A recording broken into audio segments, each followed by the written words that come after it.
Hello everyone, আসসালামু আলাইকুম। আশা করি সবাই অনেক ভালো এবং সুস্থ আছো। এসএসসি পরীক্ষার্থী যারা আছো। সো আমাদের অলরেডি ২ টা এক্সাম হয়ে গেছে। বাংলা ১ম পত্র এবং বাংলা ২য় পত্র। এখন আমাদের ইংরেজির পালা। তো আমাদের মধ্যে অনেকেই আছে ইংরেজিকে আমরা অনেক সহজ মনে করি। আবার আমাদের মধ্যে অনেকেই আছে ইংরেজির নাম শুনলে আমরা অনেক বেশি ভয় পেয়ে যাই, যার জন্য প্র্যাকটিসই করি না। আবার আমাদের মধ্যে অনেকে এটার মধ্যে আমিও পড়ি। আমরা সেটা করি কি যে ধরো ইংলিশ ফার্স্ট পেপারকে একটু কম ইম্পোর্টেন্স দেই। সেকেন্ড পেপার মানে ইম্পোর্টেন্ট, ফার্স্ট পেপারটা একটু কম পড়লেও হবে। কিন্তু এটা কিন্তু অ্যাকচুয়ালি না। যে ভুলটা আপু করেছে আশা করি সেটা তোমরা করবা না। আমরা দুটো পত্রকেই সমানভাবে ইম্পোর্টেন্স দিব। আর এখন তো অ্যাকচুয়ালি সময়ও নাই। সো ফার্স্ট পেপারের আগে ফার্স্ট পেপারটা ভালোমতো ঝালাই করে নিতেই হবে। আজকে তোমাদের পরীক্ষার আগে যেহেতু সময় একদম নেই বললেই চলে, আপু চেষ্টা করব সবচেয়ে ছোটখাটো ট্রিক্স গুলো তোমাদের সঙ্গে শেয়ার করতে, যেগুলো তোমাদের এক্সামে সাহায্য করবে এবং কিছু সাজেশন অর্থাৎ যেগুলো একটু ইম্পর্টেন্ট পড়লে তোমার কমন পড়ার চান্সেস আছে সেগুলো আপু তোমাদের সঙ্গে শেয়ার করব। সো চলো আমরা আজকে ক্লাসটা শুরু করে দেই। অ্যান্ড আজকে আমরা ইংরেজি প্রথম পত্র সকল ডিটেলস নিয়ে আলোচনা করবো ইনশাল্লাহ। তোমাদের সঙ্গে পুরো ক্লাস জুড়ে আছি আপু দিবা চৌধুরী। অলরাইট। সো দেখো, ইংলিশ ফার্স্ট পেপার যখন আমরা বলছি প্রশ্নপত্র হাতে পাওয়ার পর সবার আগে আমাদের জানতে হবে যে কোন টপিকে কত মার্কস থাকে। তো আপু আগে তোমাদের সঙ্গে মার্কস ডিস্ট্রিবিউশন নিয়ে আলোচনা করি যে কোনটার মধ্যে কত মার্কস আছে, কোনটার মধ্যে আমাদের কত মার্কস অ্যান্সার করতে হবে বা কিভাবে কি করব। ওকে। সো ফার্স্টেই দেখো আমাদের রিডিং পার্ট থাকে যেখান থেকে 70 মার্কস থাকে। সো রিডিং পার্টের জন্য আমি একটা জিনিস প্রথমে বলবো, আমরা যদি আমাদের ইংলিশ ফার্স্ট পেপার যে বইটা আছে ওইটা একেবারেই না পড়ি তাহলে রিডিং পার্টে ভালো করা সম্ভব না। ঠিক আছে? কজ রিডিং পার্টে তুমি যদি দেখো এগুলো সব তো ওই লাইক বোর্ড বই যেটা আছে না, টেক্সট বুক, সেখান থেকেই আসে। যেমন ফার্স্টে দেখো এমসিকিউ আসতেছে সিন কম্প্রিহেনশন থেকে। সো কেউ যদি ভালো করে ইম্পর্টেন্ট লেসন গুলো ইউনিট গুলো ভালো মতো পড়ে তার তো এমসিকিউ ওখান থেকে ভুল হওয়ার কথা না। তো আমাদের এমসিকিউতে থাকে ৭টা মার্ক। ৭টা মার্কের মধ্যে আমরা যাতে ৭ই পাই অবশ্যই আমাদের সেটা মাথায় রাখতে হবে। কারণ এখানে মার্কস তোলা ইজি। তুমি প্যাসেজটা ভালো মতো পড়লে তোমার এগুলো অ্যান্সার করা খুব একটা কঠিন হবে না। তারপর আমাদের আসে হচ্ছে কোয়েশ্চেন অ্যান্সার। কোয়েশ্চেন অ্যান্সার হচ্ছে তোমার ১০ মার্কের, অর্থাৎ ৫টা থাকে, একটাতে ২ করে ১০ মার্কের থাকে। এখন প্রশ্ন উত্তর কিভাবে অ্যান্সার করব, কিভাবে কি করব সেটা আপু তোমাদের সঙ্গে শেয়ার করছি। তবে প্রশ্ন উত্তরের ক্ষেত্রেও আমি বলব সেম টু সেম হুবহু যা আছে তা এক্সাক্টলি তুলে না দিয়ে যদি কিছু আমরা নিজের ভাষায় লিখি তাহলে এটা একটু বেটার না? আমরা তো একটু বড় হয়েছি, সো আমরা ডিরেক্টলি প্যাসেজ থেকে তুলে দিলে তো ভালো দেখায় না। তো আমরা যখন কোয়েশ্চেন অ্যান্সার গুলো লিখবো তখন আমাদের মাথায় রাখতে হবে যে আমরা একটু প্যারাফ্রেজ করব। অর্থাৎ আমরা ইনফরমেশনটা প্যাসেজ থেকেই নিতেছি, বাট স্টিল আমরা কিছু কিছু জিনিস নিজের থেকে অ্যাড করব। ওকে। তারপর আসছে হচ্ছে গ্যাপ ফিলিং। এটাও আমার সিন প্যাসেজ থেকে আসছে। প্যাসেজের কোনো একটা অংশ দিয়ে দিবে, সেখান থেকে তোমার feel in the blanks type থাকবে, যেখানে থাকবে 5 মার্কস। এই ৩টার কোনোটাতেই প্রশ্ন তোলার কোনো প্রয়োজন নেই। আশা করি তোমরা জানো, তাও শেয়ার করে রাখলাম। সো আমাদের সিন প্যাসেজ ডান। এখন আমরা আনসিন প্যাসেজে চলে আসি। আনসিন প্যাসেজের জন্য প্রথমে আসি ইনফরমেশন ট্রান্সফার। ইনফরমেশন ট্রান্সফারটা কি? ওই যে একটা বক্সের মতো থাকে, ওখানে তোমার হু, ওয়েন, হোয়াট, সিচুয়েশন, অ্যাক্টিভিটি এগুলো থাকে। সো এখানে আমরা মাঝে মাঝে যে ভুলটা করি, খেয়াল করি না যে উপরে কি বলেছে। ধরো বলেছে হু, তুমি তখন শাল লিখে দিলা। হ্যাঁ, বলেছে হচ্ছে ওয়্যার প্লেস, তুমি ওখানে হু লিখে দিলা। এটা হবে না। তোমার ভালো মতো খেয়াল করতে হবে যে এক্স্যাক্টলি কি চাইছে। যদি হু চাই সেক্ষেত্রে আমরা কে এক্স্যাক্টলি এই অ্যাক্টিভিটির সঙ্গে আছে ইনভলভ সেটা আমরা লিখবো। যদি অ্যাক্টিভিটি লিখতে বলে যেই সাল বা যেই মানুষটার নাম মেনশন করা আছে তিনি কি করেছিলেন সেটা লিখবো। ওকে। সামারি। আচ্ছা, আমার খুবই ফেভারিট, কারণ সামারি অনেকেই দেখি অনেক বিশাল করে লিখে আসে। আমিও করতাম। ধরো আমি ভাবতাম কি 10 মার্কস তো সামারিতে, তাই না? 10 মার্কস তো আচ্ছা, ইনফরমেশনে 5 মার্কস। ওকে, এটা তো প্রশ্ন তোলার দরকার নেই। তো সামারিতে 10 মার্কস দেখলে আমরা যেহেতু বাংলা সমাজে অনেক বড় বড় লিখে মার্কস পেয়ে অভ্যস্ত, আমরা ভাবি যে যত বড় সামারি লিখবো তত বেশি মার্কস। এটা কিন্তু একদমই এরকম না। সামারি শব্দের অর্থই হচ্ছে তোমার সার সংক্ষেপ, অর্থাৎ জাস্ট মূল ভাবটা লিখবা। ওকে। সো আমরা কখনোই রাইটিং সামারিতে ফুল যা আছে তা তুলে দিব না। অলরাইট। তারপর আমাদের আসে ম্যাচিং। ম্যাচিং এ আমরা কিভাবে লিখবো 5 মার্কের, এটা আপু দেখিয়ে দিচ্ছি। Rearrange sentence. রিঅ্যারেঞ্জের ক্ষেত্রে 8টা। ফার্স্টে বক্স করব, বক্স করে যে অর্ডার গুলো আছে সেটা লিখবো, দেন পুরোটা তুলে ফেলবো। এটা নিয়ে অনেক মতবাদ, যে কেউ বলে তুলতে হবে, কেউ বলে তুলতে হবে না। আমি বলবো রেস্ট নেওয়ার দরকার নেই, আমরা তুলে ফেলবো। ওকে। তারপর আছে হচ্ছে তোমার পয়েন্টস থেকে 8টা কোয়েশ্চেনের মধ্যে 5টা অ্যান্সার করতে হবে। স্টোরি থেকে 8টা কোয়েশ্চেনের মধ্যে 5টা অ্যান্সার করতে হবে। প্রত্যেকটা কোয়েশ্চেন অ্যান্সারে 2 2 করে, অর্থাৎ 10 10 মার্কস। ওকে। আচ্ছা, রাইটিং এর ক্ষেত্রে এখন আমরা চলে আসি। রাইটিং এ আমাদের কমপ্লিটিং স্টোরি আর ডায়ালগ। সো ডায়ালগ তো আমরা যেভাবে শিখি নরমালি সেভাবেই, স্টোরি কিভাবে লিখবো এটা আপু আসতেছি শেষের দিকে ইনশাল্লাহ। তো চলো আমরা ক্লাসটা শুরু করে দেই। আপু তোমাদের জন্য একটা স্যাম্পল মডেল টেস্ট টাইপ নিয়ে আসি, মডেল কোয়েশ্চেন টাইপ, যাতে করে যখন আমরা এটা সলভ করবো তখন আমরা সলভ করতে করতে শিখি যে কোনটা কিভাবে অ্যান্সার করতে হবে। ওকে, তো আমরা ফার্স্টে এই প্যাসেজটা পড়ি। এখানে যে প্যাসেজটা দেওয়া আছে, কি আছে দেখো। Humans can neither change the sun's radiation nor the earth's orbit around the sun. মানুষ কখনোই চেঞ্জ করতে পারবে না কি সানের যে রেডিয়েশন আছে সেটাও আমরা চেঞ্জ করতে পারবো না সূর্যের, এবং আমরা যে আর্থস অরবিট পৃথিবী ঘুরছে সেটাও আমরা চেঞ্জ করতে পারবো না। আচ্ছা, প্রশ্নপত্র হাতে পাওয়ার পর কি পুরো প্যাসেজটা একবার পড়বো? পড়ো, যদি তোমার মনে হয় যে এটা তোমার আগে পড়া, হ্যাঁ তুমি এই প্যাসেজটা তোমার কমন পড়েছে, তুমি জানো এটা আগে পড়েছো, সেই ক্ষেত্রে আগে আমি বলবো প্রশ্ন পড়ো, প্রশ্নে কোন লাইনটা আছে তারপরে গিয়ে এটা তুমি খুঁজে বের করো। আমি আশা করি এমন কেউই থাকবা না যে এক্সাম হলে গিয়ে মাত্র ডিসকভার করবা যে এই প্যাসেজও ছিল বইতে, এটাও সিলেবাসে ছিল, এরকম আশা করি কেউ থাকবা না। তবে মানে এটা তাহলে একটু টাইম সেভ হয়।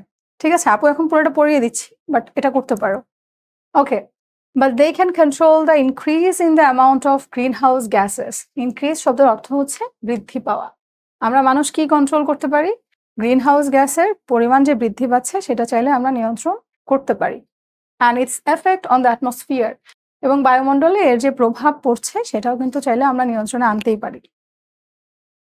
Only during the last 100 years, বিগত 100 বছর ধরে, গত 100 বছর ধরে, the carbon dioxide concentration has been raised alarmingly. Raised alarmingly মানে কি? অনেক সমস্যাপূর্ণভাবে তোমার বৃদ্ধি পেয়েছে, ঠিক আছে, in the atmosphere, and we humans can be held responsible for this. এবং এই যে কার্বন ডাইঅক্সাইডের পরিমাণ বায়ুমণ্ডলে বৃদ্ধি পেয়েছে এটার জন্য কারা দায়ী? আমরা মানুষই দায়ী। The main cause, প্রধান কারণটা আমরা কি দেখতে পাচ্ছি, is the burning of fossil fuels. এই যে জীবাশ্ম জ্বালানি, এটা যে আমরা পোড়াচ্ছি সেটার জন্য এটা মূলত দায়ী। Since the end of 19th century, 19 সেঞ্চুরির শেষ থেকে, 19 দশকের শেষ থেকে, ইন্ডাস্ট্রিয়াল অ্যাক্টিভিটিস অর্থাৎ শৈল্পিক যে কার্যক্রমগুলো আছে, হ্যাঁ শিল্পবজ্র, এগুলো পোড়ানোর ফলে কি হচ্ছে, তারপর তোমার ম্যানুফ্যাক্টরিজ, ফ্যাক্টরিতে যে কলকারখানা এগুলো আছে, তারপরে এগুলোর জন্য তোমার অনেক বেশি এনার্জি প্রয়োজন, শক্তির প্রয়োজন, যেটা আমরা কিভাবে উৎপন্ন করছি? কম্বাসশন অফ কোল অর্থাৎ কয়লা দহন বা পোড়ানোর মাধ্যমে। Besides coal, other sources of energy such as mineral oil, natural gas were also burned to heat our houses. এছাড়া এর আরো কি কি কারণ আছে? মিনারেল অয়েল বা ন্যাচারাল গ্যাস এগুলোও বার্ন করা হয়েছে যাতে করে আমরা আমাদের হাউস হিট করতে পারি, তারপর গাড়ি রান করতে পারেন, এয়ারপ্লেনস টু প্রডিউস ইলেকট্রিসিটি অথবা বিদ্যুৎ উৎপন্ন করার জন্য। About 85 million barrels of crude oil, 85 million barrel crude oil কি করা হয়েছে? বার্ন ডেইলি, প্রতিনিয়ত হচ্ছে তোমার বার্ন করা হচ্ছে। এভরি টাইম আ ফসিল র material is burned it releases carbon dioxide into the air. প্রত্যেকবারই এটা কি করছে? আমরা যখনই কোনো জীবাশ্মকে পুড়িয়ে এরকম রূপান্তর করে আমাদের কোনো একটা কাজে ব্যবহার করছি, এটা হচ্ছে বায়ুতে কার্বন ডাইঅক্সাইডের পরিমাণ বাড়িয়ে দিচ্ছে। আচ্ছা, therefore it is clear that more and more greenhouse gases like carbon dioxide are being generated worldwide by humans. তাহলে আমরা কি দেখতে পাচ্ছি? এই যে কার্বন ডাইঅক্সাইডের পরিমাণ বৃদ্ধি পাচ্ছে প্রতিনিয়ত, এটা তো আমাদের মানুষই এটার জন্য দায়ী, মানুষের কারণে বৃদ্ধি পাচ্ছে। Moreover, we are also strengthening the greenhouse effect by deforestation. তার উপরে আমরা তো আল্লাহর নাম নিয়ে গাছ সব কেটেই ফেলতেছি। সো এই যে আমরা বন উজাড় করে ফেলছি, ডিফরেস্টেশন, এটাও তোমার গ্রিনহাউস এফেক্ট বৃদ্ধির জন্য অনেকাংশ দায়ী। Which means cutting down trees every year. Enormous areas, enormous মানে হচ্ছে বিশাল, enormous areas of forest are destroyed by people. প্রতি বছর কি করা হচ্ছে? বিশাল তোমার মানে বনের যে পরিমাণ আছে সেটা হচ্ছে ধ্বংস করে ফেলা হচ্ছে মানুষের দ্বারাই, অবশ্যই মানুষই ধ্বংস করছে। To obtain wood and to clear regions for mining and to create pasture. এটা তো তোমার কাঠ সংগ্রহ করার জন্য অথবা সেখানে হচ্ছে কলকারখানা স্থাপন করার জন্য, সেই জায়গাগুলোকে কি করা হচ্ছে? একদম বন উজাড় করে ফেলা হচ্ছে। This loss of the forest causes dual problems. Trees that are burned up release large volumes of carbon dioxide gas into the air. এর ফলে যে সমস্যাগুলো হচ্ছে তার মধ্যে একটা হচ্ছে এই গাছগুলো যে বার্ন করে দেওয়া হচ্ছে সেখান থেকে তোমার একটা বৃহৎ পরিমাণে কার্বন ডাইঅক্সাইড বাতাসে উৎপন্ন হচ্ছে। On the other hand, as forests absorb a lot of carbon dioxide from the air and deliver oxygen, we also destroy an important storehouse of carbon dioxide when we clear forest. এছাড়াও কি করছে? গাছ কি করে? Carbon ডাইঅক্সাইডটা টেনে নেয় এবং অক্সিজেনটা রিলিজ করে, তাই না? সো আমরা যখন কার্বন ডাইঅক্সাইড মানে আমরা যখন ট্রিজ হচ্ছে তোমার কেটে ফেলতেছি, তখন এই যে আমরা অক্সিজেন পেতাম বা কার্বন ডাইঅক্সাইড যে শুষে নিত, অ্যাবজর্ব করতো, সেই স্টোরটাতে আমরা নষ্ট করে ফেলতেছি। ওকে, সো দ্যাট ওয়াজ ইট। এটা আমাদের প্যাসেজ ছিল। এখন আমরা আমাদের মেইন প্র্যাকটিসে চলে আসি। তো তোমার প্যাসেজ শেষ হওয়ার পরই হচ্ছে প্রথমে এমসিকিউ গুলো আসবে। এগুলো আমরা যেভাবে অ্যান্সার করব, 1 এ কারেক্ট অ্যান্সার। ওকে, আচ্ছা 1 নাই, বি ছিল শুধু, বি। তাহলে কারেক্ট অ্যান্সার, এখানে আমাদের কারেক্ট অ্যান্সার কোনটা? Correct answer 1। সো 1 এটা পুরোটা লিখে ফেলবো। তো অনেকে হচ্ছে এটা লিখে না, এটা করো না, পুরোটা আমরা লিখে ফেলবো। ওকে, যখন তোমরা এমসিকিউ গুলা পড়ছো তখন খুবই মনোযোগ দিয়ে পড়ো।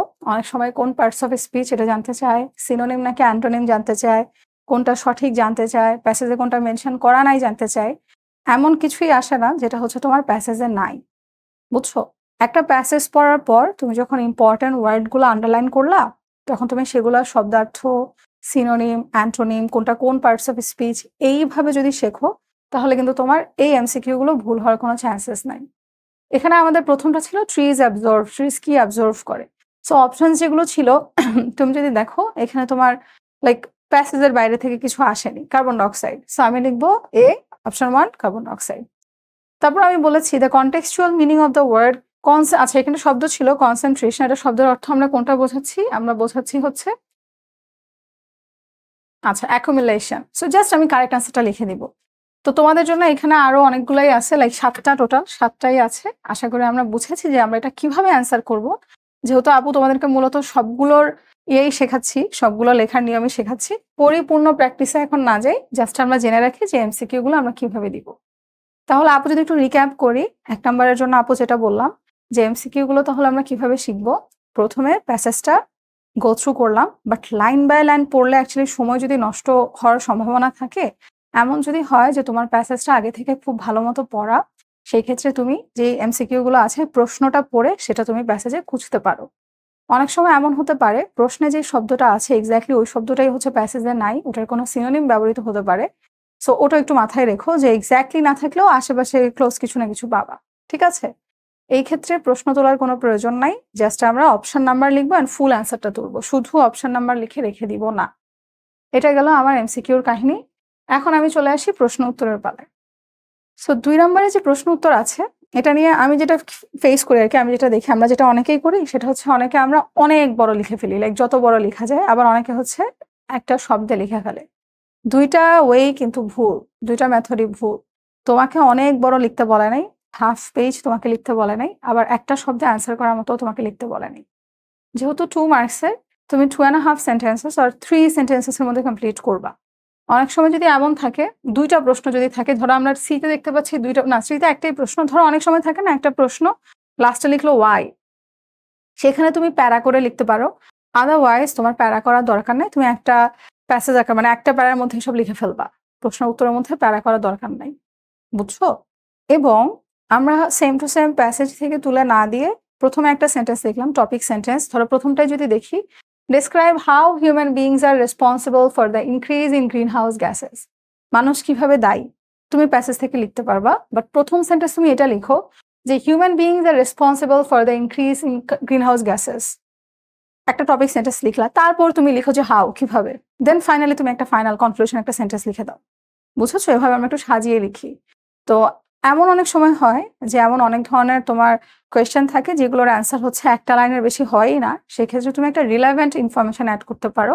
কিন্তু ধরো কারো বার্থ ইয়ার জানতে চেয়েছে শুধু, সেখানে তুমি বার্থ ইয়ার লিখলা, তারপর কোথায় জন্মগ্রহণ করেছে প্লেসটা মেনশন করে দিলা, কারণ একটা সেন্টেন্স একটু বেশি ছোট হয়ে যায়, দ্যাটস ইট। কিন্তু রেলিভেন্সি মেনটেন করতে হবে, ওকে, রেলিভেন্ট যাতে হয় সেন্টেন্সটা। ওকে, সো এখানে আপু তোমাদের জন্য অ্যান্সার গুলা যেগুলো আছে এটাই লিখতে হবে এমন কিছু না, প্যাসেজ থেকে আমি লিখেছি জাস্ট আইডিয়ার জন্য যে তোমরা কিভাবে কি লিখবা, ঠিক আছে? আদারওয়াইজ তোমরা নিজের ভাষায় লিখবা, নো প্রবলেম। যেমন ডি নাম্বারটা যদি দেখো, হাউ ডু ফরেস্ট হেল্প আস, বন আমাদের কিভাবে সাহায্য করে। তো আপু কিন্তু লাস্টে এখানে কনক্লুডিং সেন্টেন্সটা দেই নাই। Forest help us in various ways, এটা কার্বন ডাইঅক্সাইড অ্যাবজর্ভ করে, অক্সিজেন জেনারেট করে, provides energy through burning woods etcetera. লাস্টে তুমি একটা সেন্টেন্স দিলা, দ্যাটস হাউ, হ্যাঁ, আমরা লাস্টে একটা সেন্টেন্স দিলাম যে that's how forest help us, that's it, শেষ। যেকোনো জিনিস আমরা যদি শুরু করি এবং সুন্দর করে শেষ করি, মাঝখানে মেইন ইনফরমেশন গুলো রাখি, সেটা আরো অনেক গোছানো দেখায়। সেখানে আমাদের মার্কস পাওয়ার প্রবণতা আরেকটু বেড়ে যায়। একটা জিনিস ধরেই রাখবা, কোয়েশ্চেন আনসারে হচ্ছে তোমার ফুল মার্কস তো দেয় না, রাইটিং এ তো সাধারণত ফুল মার্কস আসে না। তো এখানে যদি ভুল করো তাহলে কিন্তু মার্কস আরো বেশি কমে যাওয়ার চান্সেস থাকে।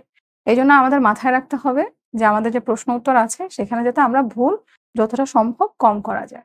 তো সাধারণত আমরা প্রশ্ন উত্তরে কি ধরনের ভুল করি?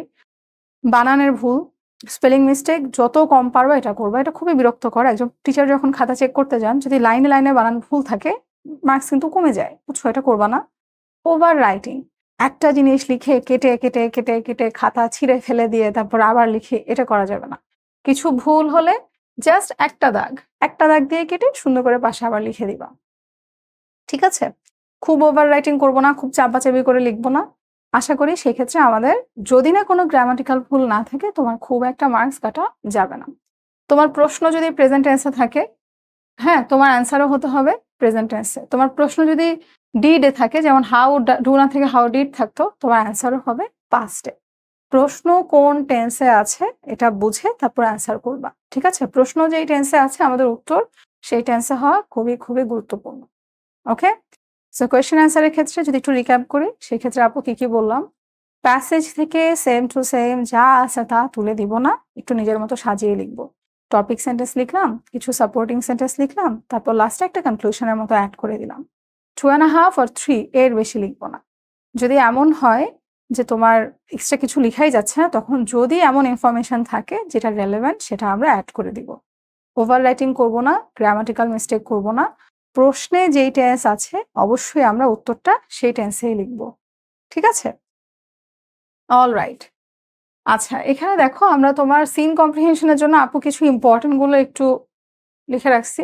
তো তোমরা চাইলে এটা একটা স্ক্রিনশট নিতে পারো। এখানে যেগুলো আছে, Pritilata, Zahir Raihan, loneliness is a universal, art, recent times, graffiti's potency lies, July, Maldives, Nepal, change in peoples. আচ্ছা, পাস্ট টাইমের এটা traditional childhood, humans can neither, সে যেটা আমরা মাত্র করলাম। Bangladesh is now in the grip, এটা হচ্ছে ওই যে আমাদের যে এনভায়রনমেন্ট পলিউশন হচ্ছে, মেহেরজানের গল্প। আচ্ছা, এর মানে এই না যে শুধু এগুলাই পড়বো, সবগুলোই পড়বো, বাট এগুলোকে একটু বেশি ইম্পর্টেন্স দিলাম। ঠিক আছে?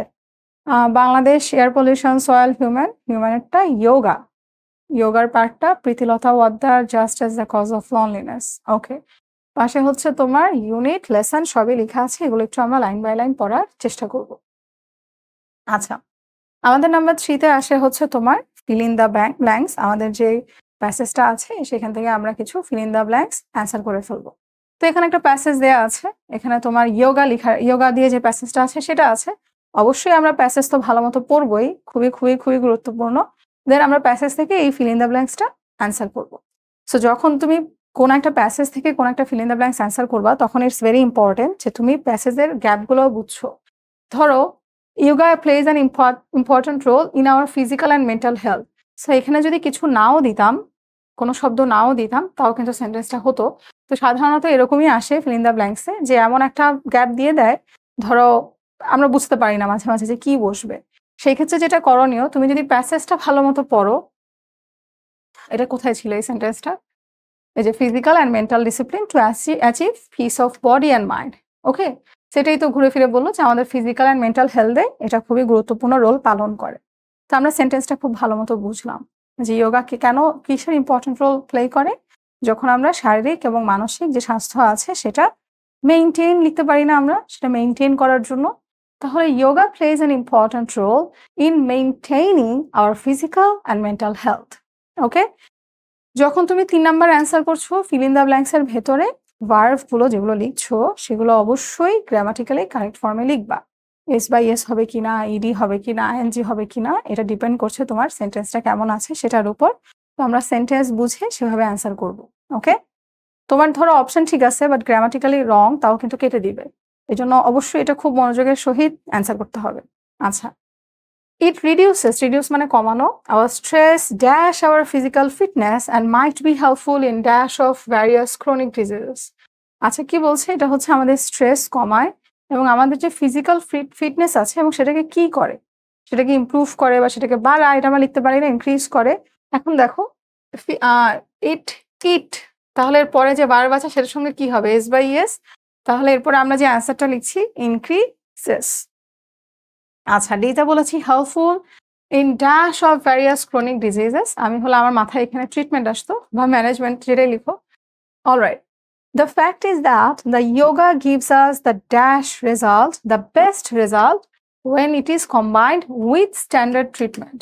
আমরা কি বলছি, শুধু একা যদি আমরা যোগা করি এবং আমরা এক্সপেক্ট করি যে আমি সুস্থ থাকবো, ভালো হয়ে যাবো, তাহলে তো হবে না। মেডিকেল ট্রিটমেন্টের পাশাপাশি যোগা একটা বুস্টার হিসেবে কাজ করে, তখন এটা তোমাকে আরো অনেক বেশি হেল্প করে। উইথ দ্য কম্বিনেশন অফ, এটা আমরা লিখলাম এবং আমরা সবচেয়ে বেস্ট রেজাল্টটা পাবো। তো এখানে যে অপশনগুলো আছে, প্যাসেজ পড়লে সবগুলো অপশনই খুঁজে পাওয়া অনেক সহজ হয়ে যাবে। আমরা বুঝে যাব যে কোথায় কোনটা ব্যবহার করতে হবে। ওকে, মানে এটা ইজি বিজি টাস্ক। তবে এখানে প্যাসেজটা ভালো মতো পড়তে হবে। ইন কেস তুমি কোনোটা পারছো না, ওটার জন্য বসে না থেকে পরেরটায় চলে যাব, লাস্টে আবার ওটাতে ফেরত আসবো। ওকে, এখানেও প্রশ্ন তোলার কোনো দরকার নেই। অবশ্যই আমরা ফিল ইন দ্য ব্ল্যাঙ্কস থেকেও প্রশ্ন তুলি না। তাহলে এটা চলে গেল আমাদের নাম্বার 3, এবং অবশ্যই এটাও কিন্তু আমাদের সিন প্যাসেজ থেকেই আসবে। অলরাইট, তারপর আসে হচ্ছে আমাদের, দাঁড়াও, এটা তো আমরা বলেছি। আচ্ছা, তারপর আমরা আসি হচ্ছে আমাদের আনসিন প্যাসেজে। সো আনসিন প্যাসেজটা আমরা যদি একটু পড়ি, আনসিন প্যাসেজ থেকে আমরা দেখেছি প্রথমে আমাদের ইনফরমেশন ট্রান্সফার আসবে, very very important.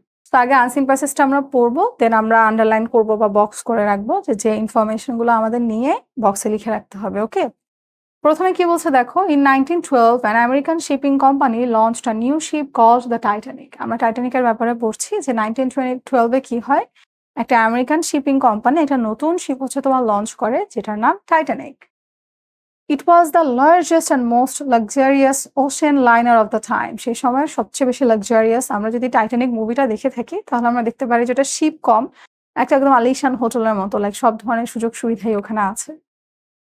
It weighed 46,000 tons and could carry about 2,200 passengers. Okay, 2200 passengers এটা নিতে পারতো। Experts said that nothing could make it sink. কি বলছে যে কোনো কিছু এটা ডোবাতে পারবে না। হ্যাঁ, on April 10, 1912, the ship sailed on its first voyage across the Atlantic. So এটা তার প্রথম ভয়েজ কোথায় নেয়? আটলান্টিকে। এবং কবে? On April 10, 1912. It sailed from Southampton in England to New York in the United States with 2,224 passengers, men, women and children. তাহলে এটা তোমার কি হয়, ইউনাইটেড স্টেট থেকে যাত্রা শুরু করে এবং সেখানে সে এতজন প্যাসেঞ্জার, যার মধ্যে পুরুষ ছিল, মহিলা ছিল এবং তোমার শিশুও ছিল। On April 15, 15 April, just before midnight, the ship struck a large iceberg. কিসের সাথে ধাক্কা খায়? একটা বড় আইসবার্গের সাথে হচ্ছে এটা একটা ধাক্কা খায়। The iceberg tore a great hole. এটা কি করে? একটা বড় তোমার মানে ফুটা হয়ে যায় টাইটানিক জাহাজের মধ্যে, ship side, and the unsinkable Titanic began to sink. Unsinkable মানে যেটা ডুবার কথাই না, বলছে এটা জীবনও ডুববে না, ওইটাই কি হলো, ডোবা শুরু করে। There was a great alarm on board. Warning bells rang out. Everyone rushed to the lifeboats, but there was not enough room for all of them. যদিও ব্যবস্থা ছিল, তবে ওরা এতই কনফিডেন্ট ছিল যেটা কখনোই ডুববে না, এজন্য সবার জন্য পর্যাপ্ত ব্যবস্থা ছিল না। There was room for only 1,178 passengers. The lifeboats took mostly women and children. It was a terrible scene. তো আমরা যারা মুভিটা দেখছি তারা আমরা দেখেছি যে অনেক মানুষ মারা যায়, খুবই ঠান্ডা ছিল পানির মধ্যে। সো আটলান্টিক মহাসাগর, এটা যে পড়ে গিয়ে সাঁতরে বেঁচে যাবে এরকমও কোনো সুযোগ ছিল না। এবং শুরুর দিকে মহিলা এবং শিশুদেরকে পার করা হচ্ছিল, তো আস্তে আস্তে এটা তো অত সময়ও ছিল না, যার মধ্যে পুরো বোটটা হচ্ছে ডুবে যায়। এনিওয়েজ, তো যখন আমরা এই প্যাসেজটা পড়লাম, আমি হচ্ছে চেষ্টা করলাম যে কিছু কিছু তোমার যে ডেট গুলো আছে সেগুলো একটু দেখে রাখার, কারণ এখানে ডেট আসতে পারে বা কতজন কত টন ছিল, কতজন মানুষ ছিল, এগুলো আসতে পারে। ওকে, তো আমি গেলাম, আমি প্রশ্নে চলে গেলাম। প্রশ্ন কি তুলবো কিনা? প্রশ্ন তুলবো না, শুধু 1 2 3 4 5 এগুলো দিয়ে আমরা লিখে ফেলবো। তাহলে কি বলেছে, টাইটানিক ড্যাশ, প্রথমে সিচুয়েশন লিখতে বলেছে, তাহলে আমরা কি লিখতে পারি, সেলড ফর্ম লিখতে পারি না, যে টাইটানিক কোথা থেকে তার যাত্রা শুরু করে। আচ্ছা, এখানে সিচুয়েশন বলছে মানে কি, কোথা কি করে, এক্স্যাক্টলি কি হয়, তখন আমরা সেল ফ্রম পুরোটা লিখে দিলাম। ঠিক আছে, টাইম লিখতে বলেছে শুধু সময়টা, তো আমরা যদি প্যাসেজে যাই তাহলে আমরা দেখতে পারি কোথায় আছে, এই যে ঠিক আছে, এপ্রিল 10, 1912। সো আমরা এখানে প্রথমে সিচুয়েশনটা লিখলাম, তারপর টাইমটা লিখে দিলাম। তারপর আমাদের আরেকটা টাইম লিখতে বলেছে, যখন হচ্ছে তোমার 3 নাম্বার, ওই যে strike the iceberg its first voice কবে, এপ্রিল 15, শুধু আমরা টাইমটা লিখে দিব। 4 নাম্বার কি বলেছে, ড্যাশ বিগ্যান টু সিঙ্ক, হু বা হোয়াট, কোনটা ডুবা শুরু করে দিল, টাইটানিক জাহাজের কথা বলছি, তাহলে আমরা পুরোটা লিখবো the Titanic. Okay, began to sink কোথায়, আটলান্টিকে। প্লেস লিখতে বলেছে, অথবা ওয়্যারও লেখা থাকতে পারে, সো যেটাই থাকুক, অথবা ওয়েনও লেখা থাকতে পারে, দেখে আমরা সেটা বুঝে অ্যান্সারটা লিখে ফেলবো। তো এটা কিন্তু খুব একটা কঠিন না, তোমার জাস্ট বুঝতে হবে যে কোথায় কি লিখতে হবে। আর মানে ওই গ্যাঞ্জাম করা যাবে না যে প্লেসের জায়গায় সিচুয়েশন, সিচুয়েশনের জায়গায় অ্যাক্টিভিটি, এটা লিখে দিচ্ছি না। ওকে, সিচুয়েশন তোমার ওই অ্যাক্টিভিটির মতো আর কি, যে exactly what happened in that time. Okay, আচ্ছা, এটা আমাদের 4 নাম্বার গেল। এখন আমরা যদি 5 নাম্বারে চলে আসি, সামারি। সো এই যে আমরা টাইটানিকটা পড়ছি, এখন এটার সামারিটা আমাদের লিখতে বলছে। সো আপু একদম ক্লাসের শুরুতেই বলেছি যে সামারি যখন লিখতে হবে, খুব বেশি বড় আমরা লিখতে পারবো না, আমাদের লিখতে হবে হচ্ছে তোমার ধরো ছোট লিখতে হবে, যাতে করে ওই 4 থেকে 5টা সেন্টেন্সের মধ্যে পুরো গল্পটা আমরা তুলে ধরতে পারি। তো সেই ক্ষেত্রে 4 থেকে 5 বা মানে 3, 4, 5 এরকম যত ছোটই লিখতে পারো আর কি, তত ভালো। তুমি সেন্টেন্স লিখতে পারবা, কিন্তু তুমি লাইন তো ইচ্ছা মতো লেখা যায়, তো তুমি অ্যান্ড, বাট, বিকজ এগুলো দিয়ে দিয়ে বাড়াতে পারো, খুব বেশি আবার বড় না। আমি বলতে চাচ্ছি, এমন সময় হয় না যে আপু 4টা সেন্টেন্সে হচ্ছেই না, 6টা হলে একদম পারফেক্টলি হয়ে যেত। তো তখন তুমি ওই যে অ্যান্ড, বাট দিয়ে সেন্টেন্স তুমি 4টাই লিখলা, বাট ওই যে অ্যান্ড, বাট দিয়ে তুমি 6টা ইনফরমেশন সেখানে ইনক্লুড করে দিলা। ওকে, এখানে যদি দেখো টাইটানিকের ওটাই লেখা আছে, the passage deals with the great ship the Titanic and its tragic submersion. Titanic was the largest and more, আচ্ছা যাই আছে, আমরা ইম্পর্টেন্ট যেটা আমার কাছে ইম্পর্টেন্ট মনে হয়েছে সেভাবে আপু লিখে ফেলছি। তোমার কাছে যেগুলো ইম্পর্টেন্ট তুমি সেগুলো লিখে ফেলবা।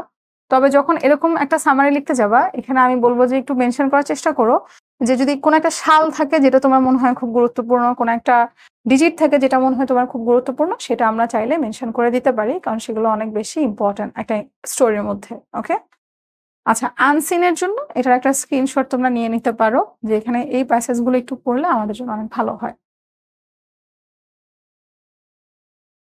আচ্ছা আচ্ছা, নিয়েছো আশা করি। ওকে, এখন আসো আমরা হচ্ছে ম্যাচিংটা দেখি, যে আমরা ম্যাচিংটা কিভাবে অ্যান্সার করব। ওকে, এখানে দেয়াই আছে, প্রথমে হচ্ছে আমরা ম্যাচিং এ ধরো 1 + 2 + 5, এই যে এভাবে এটা লিখবো, তারপর সেন্টেন্সটা লেখা শুরু করব। ওকে, তারপরে সেকেন্ডটা বি নাম্বার দিয়ে B+4 + 1 লিখবো, দেন আমরা ফুল সেন্টেন্সটা লেখা শুরু করে দেবো। সি তে ফুল লিখবো, তারপর শুরু করব। মানে আমরা লেখার প্যাটার্ন কিন্তু এটা। অনেকে যেটা করে শুধু এটা লিখে দেয়, ফুল সেন্টেন্সটা লিখে না, এটা করবা না। ফুল সেন্টেন্স আমাদের লিখতে হবে, ঠিক আছে? আমরা শুধু এটা লিখে দিয়ে দিব না, পুরা সেন্টেন্স যেভাবে আছে সুন্দর করে আমাদের তুলতে হবে। অ্যান্ড আরেকটা কথা হচ্ছে, ম্যাচিং এ একটা ঝামেলা কি জানো? তুমি যদি একটা ভুল করো, ওটার জন্য কিন্তু আরো কয়টা যে ভুল হবে ইউ নেভার নো। একটার জন্য হতে পারে 3টা ভুল হয়ে গেছে, কারণ ওইটার অপশন তুমি এখানে ব্যবহার করছো, এটার অপশন তুমি এখানে ব্যবহার করেছো। So be very very careful যখন তুমি চুজ করছো কোনটার অ্যান্সার তুমি লিখতেছো। ওকে, আচ্ছা, আমরা প্রথমটা কি বললাম, A+3 + 5 না, A3 5, বি আমরা বলেছি 4 1 4 1 5 2, সি বলেছি, ডি বলেছি 2 3 1 4। কোথায় চলে গেলাম, 2 3 1 5 4। আচ্ছা, তো আমরা এটা তাড়াতাড়ি দেখে ফেলি। এটার ক্ষেত্রে তো আসলে আমরা সারা বছর যত বেশি প্র্যাকটিস করেছি, এটা তার জন্য সলভ করা বা তার জন্য ফাইন্ড আউট করা একটু বেশি স্মুথ হবে, কারণ সে প্র্যাকটিস করতে করতে তার একটা ধারণা হয়ে গেছে যে কোথায় সাধারণত কি টাইপের অ্যান্সার করলে হচ্ছে গিয়ে তোমার মিলবে বা তাড়াতাড়ি যাবে। তবে আপু তোমাকে যেভাবে সাজেশন দিব, দেখো, the Padma bridge has a 4 lane highway on the upper level. আমি এখানে ভুলে এটা না দিয়ে এটা দিলাম, দ্য এন্টায়ার প্রজেক্ট ধরো দিলাম, হ্যাঁ, ইমপ্ল্যান্টেড উইথ, তারপর যা আছে তা লিখলাম, আর single track railway on lower level. So এখানে যে অপশনটা আমি লিখেছিলাম 2 নাম্বার, এটা আবার অ্যান্সার ছিল তোমার 4 এর।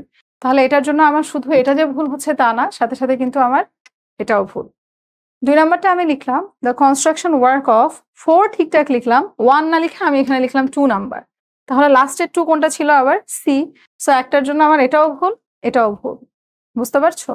তো তোমার শুধু এই পার্টটা কারেক্ট হলে হবে না, এই পার্টটাও কারেক্ট হতে হবে এবং কারেক্ট হয়েছে কিনা তুমি সেন্টেন্সটা নিজে পড়ে একটা বাংলা একটা ফরম্যাট করলে তো তুমি বুঝবা যে তোমার সেন্টেন্স ফরমেশন হয়েছে কিনা। ওকে, আমরা প্রথম সেন্টেন্সটাই দেখি কি আছে। আ 4-lane highway on the upper level and a single track railway on the lower level. তো দেখো আপার লেভেলের কথা এখানে বলছে, লোয়ার লেভেলের কথা এখানে বলছে। তো আমরা যখন একটা সেন্টেন্সে আমরা যখন তুলনা করি বা একটা আমি একটা ব্যাপারের কথা বলছি যে আপার লেভেলে কি আছে, লোয়ার লেভেলে কি আছে, সেটা তো আমি একটা বাক্যেই বলবো, তাই না? প্রথমে অন্য একটা ইনফরমেশন দিয়ে আপার লেভেলের কথা বললাম, তারপর একটা ইনফরমেশন দিয়ে লোয়ার লেভেলের কথা বললাম, এরকম তো হবে না। তো এই যে এরকম আর কি, এসব বেসিক সেন্স খাটিয়ে আমরা অবশ্যই চেষ্টা করবো যাতে আমাদের এখানে ভুল না হয়। আপু এটা বারবার বলছি কারণ ওই যে একটার জন্য দুইটা তিনটা ভুল হয়ে যেতে পারে, সো একটাও যাতে ভুল না হয় অবশ্যই সেভাবে চেষ্টা করে অ্যান্সার করতে হবে। ঠিক আছে? আচ্ছা, ম্যাচিং এর জন্য এগুলোর একটা স্ক্রিনশট নিয়ে রাখতে পারো। আমরা ম্যাচিং এর জন্য এগুলো যদি একটু পড়ি আশা করি আমাদের কাজে আসবে ইনশাল্লাহ।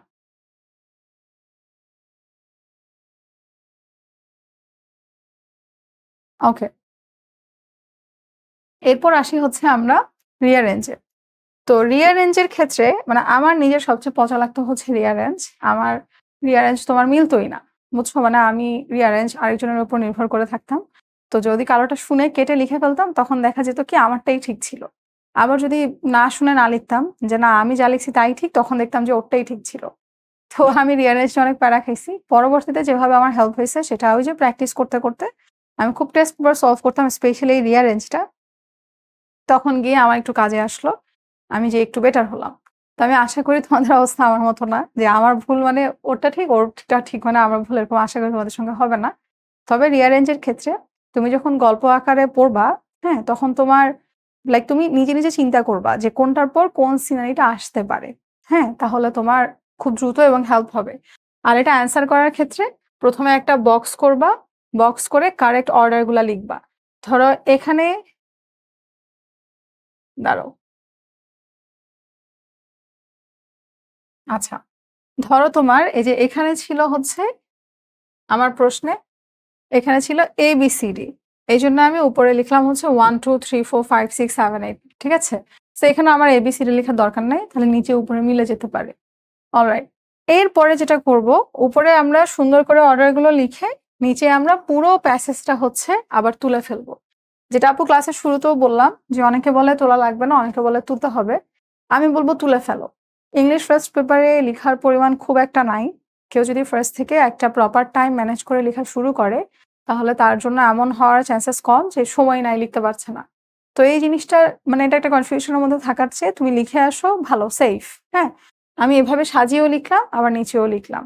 অবশ্যই উপরে তোমার বক্সটা করো। টিচাররা যখন চেক করেন পুরো প্যাসেজটা হয়তো ওনারা ওভাবে পড়েন না। অনেকে পড়েন, অনেকে পড়েন না। তো ওনারা এভাবে মিলিয়ে ফেলেন। তো এটা যাতে ঠিকঠাক মতো আমরা লিখি সেটা একটু আমরা মেক সিউর করব, ওকে? অ্যান্ড আরেকটা কথা হচ্ছে এই ক্ষেত্রেও হয় কি একটা যদি একটু গোলমাল হয়ে যায় তাহলে ওইটার একটার সিকোয়েন্সের জন্য বাকিগুলো একটু তোমার গোলমাল হয়ে যেতে পারে। তো এটাও একটু মাথায় রাখতে হবে যাতে এটা তোমার উল্টাপাল্টা না হয় এবং আমরা হচ্ছে এখানে ভুলভাল না করে চেষ্টা করবো আরকি ঠিকঠাক লিখার। ওকে, তো রিঅ্যারেঞ্জের রিক্যাপ যদি আপু করি, উপরে অবশ্যই এটা তুলবা, দেন নিচে পুরো প্যাসেজটা সুন্দর করে লিখে ফেলবো। প্যাসেজটা আবার সেন্টেন্স আকারে না, প্যাসেজ আকারে লিখবো, গল্প আকারে, একটা প্যারার মধ্যে। ঠিক আছে? আচ্ছা। রিঅ্যারেঞ্জের জন্য এই সাজেশনগুলো একটু তোমরা একটা স্ক্রিনশট নিয়ে নাও। নেপোলিয়নেরটা, শেরে বাংলারটা।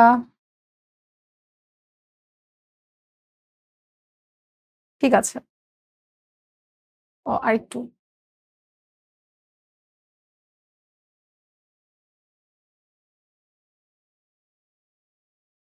ওকে, পোয়েমস এর ক্ষেত্রে আচ্ছা, পোয়েমস এর ক্ষেত্রে হচ্ছে আমি বলবো আমাদের YouTube বলো, অ্যাপে যারা স্টুডেন্ট আছো তারা তো করেছো বা Facebook ক্লাসেসও আমরা পোয়েমস এর ক্লাসেস গুলো কিন্তু আমি তো সবসময় বলেছি যে অনেক গুরুত্বের সাথে করো।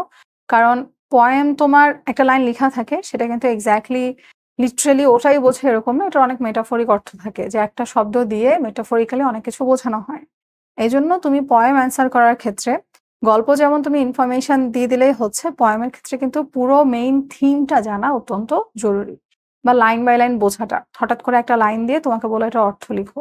তুমি যা পড়ে মনে হচ্ছে তা লিখে দিলা। কিন্তু কবিতার আলোকে কিন্তু সেটা নাও মিন করতে পারত। হ্যাঁ? এজন্য এটা খুবই, খুবই ইম্পোর্টেন্ট যে আমরা হচ্ছে তোমার যে পয়েমটা লিখছি বা যেই পয়েমের ব্যাপারে যেখান থেকে প্রশ্ন উত্তর লিখছি, সেখানে আমরা ভালোমতো জানি যে হচ্ছে কি বোঝাইতেছে। এক্সাক্টলি, তাই না? সো পয়েম হোক, স্টোরি হোক, স্পেশালি পয়েমের ক্ষেত্রে বলবো যেহেতু আমরা পয়েমটাকে অত ইম্পর্টেন্স দিয়ে হয়তো পড়িনি। যারা পড়েছো ব্রাভো! যারা পড়ো নাই এখনই অবশ্যই পয়েমের ক্লাসগুলা কমপ্লিট করবা। যাতে করে পয়েমে যেমনি প্রশ্ন আসুক তুমি যাতে অর্থটা বুঝে নিজে লিখে ফেলতে পারো। ওকে? এখানে তোমার 2 মার্কস এর প্রশ্ন আসে। সো লিখার ক্ষেত্রে আমরা ওইটা আপু যেভাবে বলেছি যে 2 1/2, হ্যাঁ? অথবা তোমার 3 এর মধ্যে শেষ করে ফেলতে হবে। পয়েমের ক্ষেত্রে প্রশ্নটা যেই টেন্সে আছে উত্তরটা সেই টেন্সে হওয়া অনেক বেশি গুরুত্বপূর্ণ। পয়েমের ক্ষেত্রেও আপু একই কথাই বলবো। যেহেতু প্রশ্ন উত্তর সেখানে ১ম এ একটা টপিক সেন্টেন্স, তারপর সেই টপিক সেন্টেন্সের জন্য কিছু সাপোর্টিং সেন্টেন্স, লাস্টে একটা কনক্লুডিং সেন্টেন্স। এভাবে আমরা সুন্দর করে আমাদের উত্তরগুলো সাজাবো। ঠিক আছে? অ্যান্ড আরেকটা জিনিস যদি দেখো, ১ম এ তোমাকে বলেছে why are the body and the mind in separate places during reading a book? বলেছে একটা বই পড়ার সময় বডি এবং মাইন্ড কেন ডিফারেন্ট, ডিফারেন্ট প্লেসে থাকে। তো আমরা যদি পয়েমটা পড়ে থাকি তাহলে আমরা পড়েছিলাম যে আমরা একদম ইমাজিনারি ওয়ার্লড এ হারিয়ে যাই। যার কারণে আমার বডি হয়তো আমার রুমে আছে কিন্তু আমার মাইন্ড চলে গেছে হচ্ছে তোমার কোনো অ্যানশিয়েন্ট যুগে, যেখানে হচ্ছে আমি যুদ্ধ করতেছি, বা আমার বইয়ের পাতায় যে স্টোরি গুলো আছে সেগুলোর মধ্যে আমি চলে গেছি। এরকম বলেছিল না? তো এটাকে আমরা যদি সাজিয়ে লিখি সুন্দর করে, during reading a book the body and the mind are in separate places. এটাকে আমি বলতে পারি টপিক সেন্টেন্স, যেটা আমরা আগে সাজানোর জন্য সুন্দর করে লিখলাম। হ্যাঁ? তারপর কি বলছে? বিকজ দ্য, এবার তুমি এক্সপ্লেন করতেছো কেন? যখন একটা মানুষ বই পড়ছে, when a person is reading the book, the body remains in the same place, the book, while the mind moves to different places in different times. Mind কোথায় চলে যায়? ভিন্ন, ভিন্ন জায়গায় চলে যায়, ভিন্ন, ভিন্ন সময়ে চলে যায়। এজন্যই তো এটা বলা হয়েছে, তাই না? যে বডি এক জায়গায়, মাইন্ড হলো আরেক জায়গায়। তো এটাকেই সাজিয়ে লিখার জন্য আমার তো কবিতাটা পড়া বা কবিতায় ওই লাইন দ্বারা কি বুঝিয়েছে সেটা জানা অনেক বেশি ইম্পর্টেন্ট। সো আমি অবশ্যই we will make sure যে আমরা এটা ঠিকঠাক মতো বুঝে লিখতে পারছি। ওকে? এই ক্ষেত্রে আপু আরেকটা কথা একই কথাই বলব যে এখানেও তোমার প্যারা করার দরকার নাই। ওটা যেরকম আমরা একটা প্যারা শিখেছি, এটাও আমরা একটা প্যারার মধ্যেই লিখে দিব। সো এখানে আমাদের প্রশ্ন আসছে হচ্ছে ৮ টা। এর মধ্যে আমরা ৫ টা অ্যান্সার করব। তুমি যেগুলা সবচেয়ে বেশি ভালো পারো সেগুলো অ্যান্সার করবা। ঠিক আছে? No problem. আবার কেউ যদি পাকনামি করে সবগুলো অ্যান্সার করতে যাও তাহলে কিন্তু এক্সট্রা মার্কস দিবে না। সো সবগুলো অ্যান্সার করার দরকার নাই। আচ্ছা, পয়েম গেল। এখন আমার স্টোরি আসলো। স্টোরি থেকেও সেম। আমার হচ্ছে এতগুলা তোমার প্রশ্ন থাকবে। সেখান থেকে আমার অ্যান্সার করতে হবে তোমার কয়টা? ৫ টা। তাহলে আমি যেটা করব এই যে আমার নিজের ইচ্ছা মতো বুঝে আমি ৫ টা অ্যান্সার করব। আর স্টোরির ক্ষেত্রে তোমরা যারা স্টোরি একদমই পড়ো না, জাস্ট মানে সামারিটা পড়ে যাও। অনেকে এরকম আছে যে আপু পুরা স্টোরি পড়ি নাই। সামারি পড়ে গেলেই তো লিখতে পারবো। এটা করো না। প্লিজ এটা করো না। শুধু সামারি পড়ে গেলে তুমি সেখান থেকে অ্যান্সার করতে পারবা না। সিটির জন্য সামারি পড়ে তারপর অ্যান্সার করছো, ঠিক আছে, মডেল টেস্টের জন্য করছো। কিন্তু এসএসসির জন্য শুধু সামারি পড়ে সেখান থেকে আমরা লিখতে যাব, এই ভুল আমরা করব না। ঠিক আছে? এখানে যদি আমরা একটু দেখি প্রশ্নগুলো, Why did Rosamund limp with pain? Rosamund কেন হচ্ছে তোমার অনেক পেইন হচ্ছিল? এটা কোন গল্প থেকে এসেছে বুঝেছো? ওই যে কালারফুল জার ওখান থেকে। তো Rosamund limp with pain because the stone inside her broken shoe hurt her. তো গল্প আমি পড়ি নাই। আচ্ছা, এটা না হয় অ্যান্সার করতে পারবো। দেখি পরেরটা কি আছে।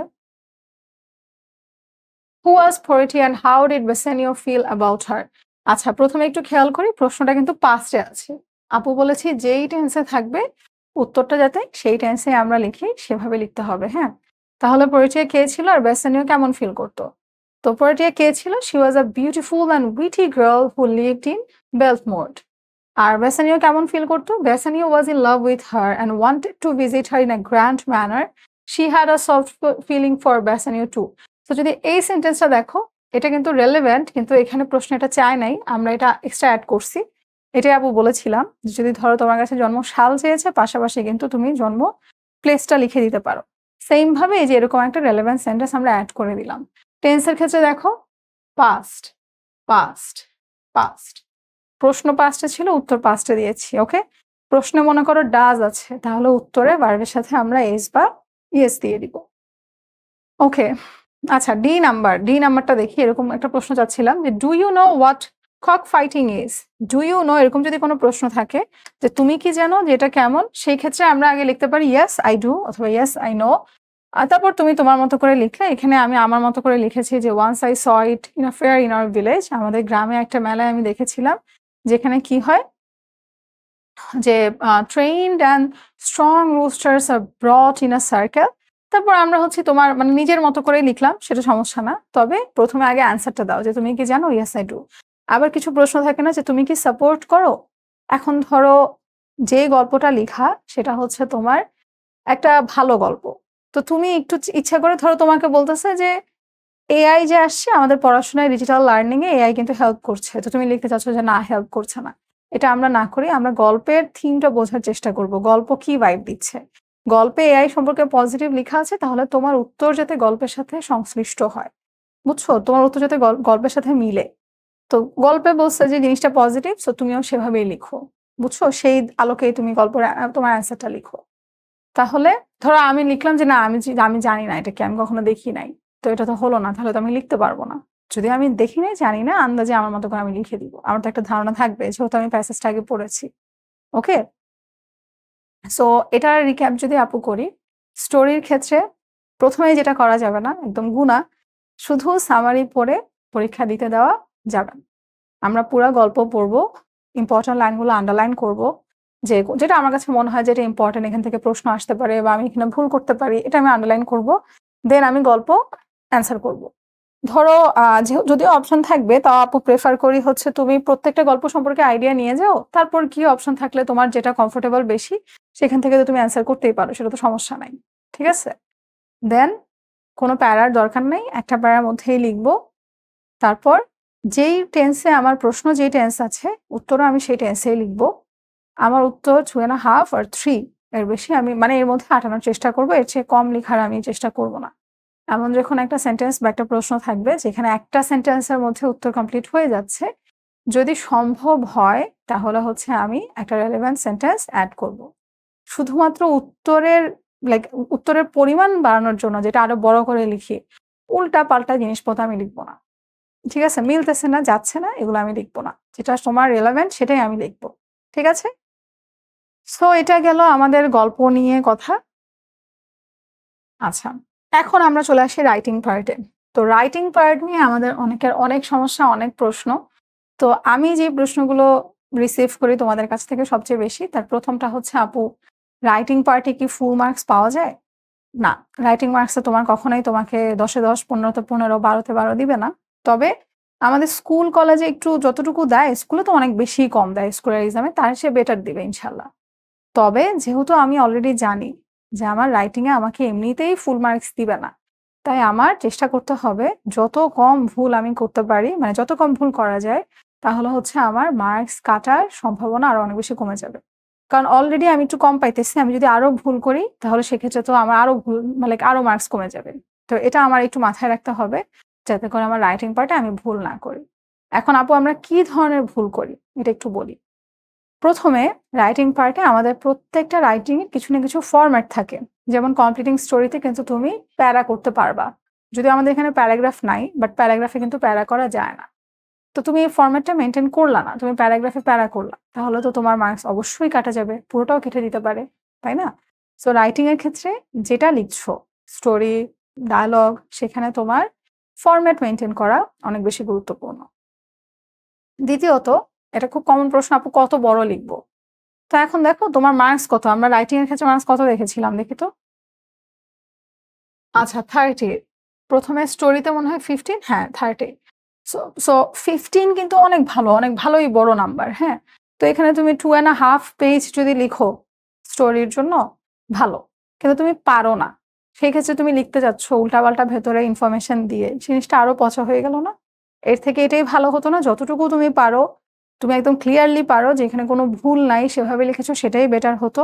সো সেটা মেনটেন করো, যে যেভাবে তুমি লিখছো তোমার ভেতরে ভুলের পরিমাণ যাতে কম হয়। তো আমরা যেহেতু অলরেডি স্টোরি পার্টে চলে আসছি, স্টোরি তোমার দুই ধরনের হয়, একটা হচ্ছে তোমার কনভেনশনাল, যেটা আমরা পড়ে আসছি, ধরো ওই যে অনেস্ট উড কাটার আর পরীর গল্প, হ্যাঁ, honesty is the best policy, unity is strength, এগুলো আসলো। আর কিছু কিছু আসছে তুমি নিজে বানিয়ে লিখো। ধরো এখানেই যেটা আছে যে একটা রিক্সা পুলারের গল্প আছে, হ্যাঁ? রিক্সা পুলারের গল্প আছে। বা ওই যে সীমার একটা গল্প ছিল যে সে গার্মেন্টস ওয়ার্কার, একদিন হঠাৎ করে গার্মেন্টসে আগুন লেগে যায়। কনভেনশনাল যে স্টোরি গুলো আছে সেই ক্ষেত্রে তুমি যেটা করবা, স্টোরি যেভাবে গিয়েছে তোমাকে সেভাবেই সাজাতে হবে। তুমি নিজের মতো করে এন্ডিং দিতে পারবা না। ধরো আমরা অনেস্ট উডকাটার ওখানে কি শিখেছি বা কি দেখেছি, যে অনেস্ট উডকাটার ওর এক্সটা পানিতে পড়ে যায়, তখন পরি এসে ফেরি এসে ওকে দেয়, দেন মানে ও নাইস ছিল, ওকে গিফট দেয়। তো তুমি গল্পের মোড় ঘুরায় ফেললা, যে ও কি করলো, পরীর থেকে এক্স নিয়ে পরীর মাথায় একটা বাড়ি দিল। হ্যাঁ, তুমি তোমার মতো গল্প সাজাইলা, হবে না। ইভেন দো তুমি একটা চমৎকার গল্প লেখক, স্টিল তোমার এটা হবে না। ঠিক আছে, হবে নাই, যেভাবে আছে তোমাকে সেভাবেই লিখতে হবে। একটা কথা মনে রাখবা, গল্প জিনিসটা আগে ঘটে গেছে, তাই অলওয়েজ সেটা পাস্ট টেন্সে হয়। জিনিসটা ঘটে গেছে দেখে এখন আমি তোমার কাছে এসে বলতে পারছি এটা একটা গল্প হইতেছে। সো অলওয়েজ আমরা একটা স্টোরি লেখার সময় সেটা পাস্ট টেন্সে হবে। ওকে, সেকেন্ডলি, এটা তো গেল কনভেনশনাল। আচ্ছা, গল্প লেখার ক্ষেত্রে উপরে তুমি টাইটেল লিখবা, নিচে তুমি মোরাল অফ দ্য স্টোরি লিখবা, মাঝখানে তুমি স্টোরি লিখবা। কিন্তু জিনিসটা আমার আপু আসলো না, কনভেনশনাল আসলো না। কেমন আসলো? আসলো হচ্ছে তোমার এই যে নিজে সাজিয়ে লিখবা। সেই ক্ষেত্রে তুমি গল্পের ২-১টা লাইন পড়ে বোঝার চেষ্টা করবা এটাকে তুমি কোন কনভেনশনাল টাইপ স্টোরির সাথে তুমি মেলাতে পারো। ধরো আমি তো এটা একটু পড়ি, এখানে আমরা কি আছে একটু দেখি। Once there lived a poor rickshaw puller. He had to maintain his family consisting of 6 members with a great difficulty. তার পরিবারে তোমার ৬ জন মানুষ ছিল, যেটা তার অনেক কষ্ট হতো পুরো ফ্যামিলি টেক কেয়ার করতে। He always thought of additional income. সেও সবসময় অতিরিক্ত ইনকামের কথা ভাবতো for the maintenance of his family. One day, while walking through the fields, he found a purse of gold dropped by a passerby. দাঁড়াও, এটা ২ বার আসছে। He found a purse of gold. আচ্ছা, এখন বাকিটা তোমাকে কমপ্লিট করতে বলছে। তা আমরা এখানে কি করলাম? প্রথমে আমরা কি বলতে দেখতে পাচ্ছি যে দেখালো যে, যে রিক্সা পুলার ছিল সে হচ্ছে তোমার অনেক কষ্টে জীবনযাপন করছিল। তাই না? যে সে অনেক অভাবে ছিল। সে অনেক দরিদ্র ছিল, সে অনেক কষ্টে জীবনযাপন করছিল।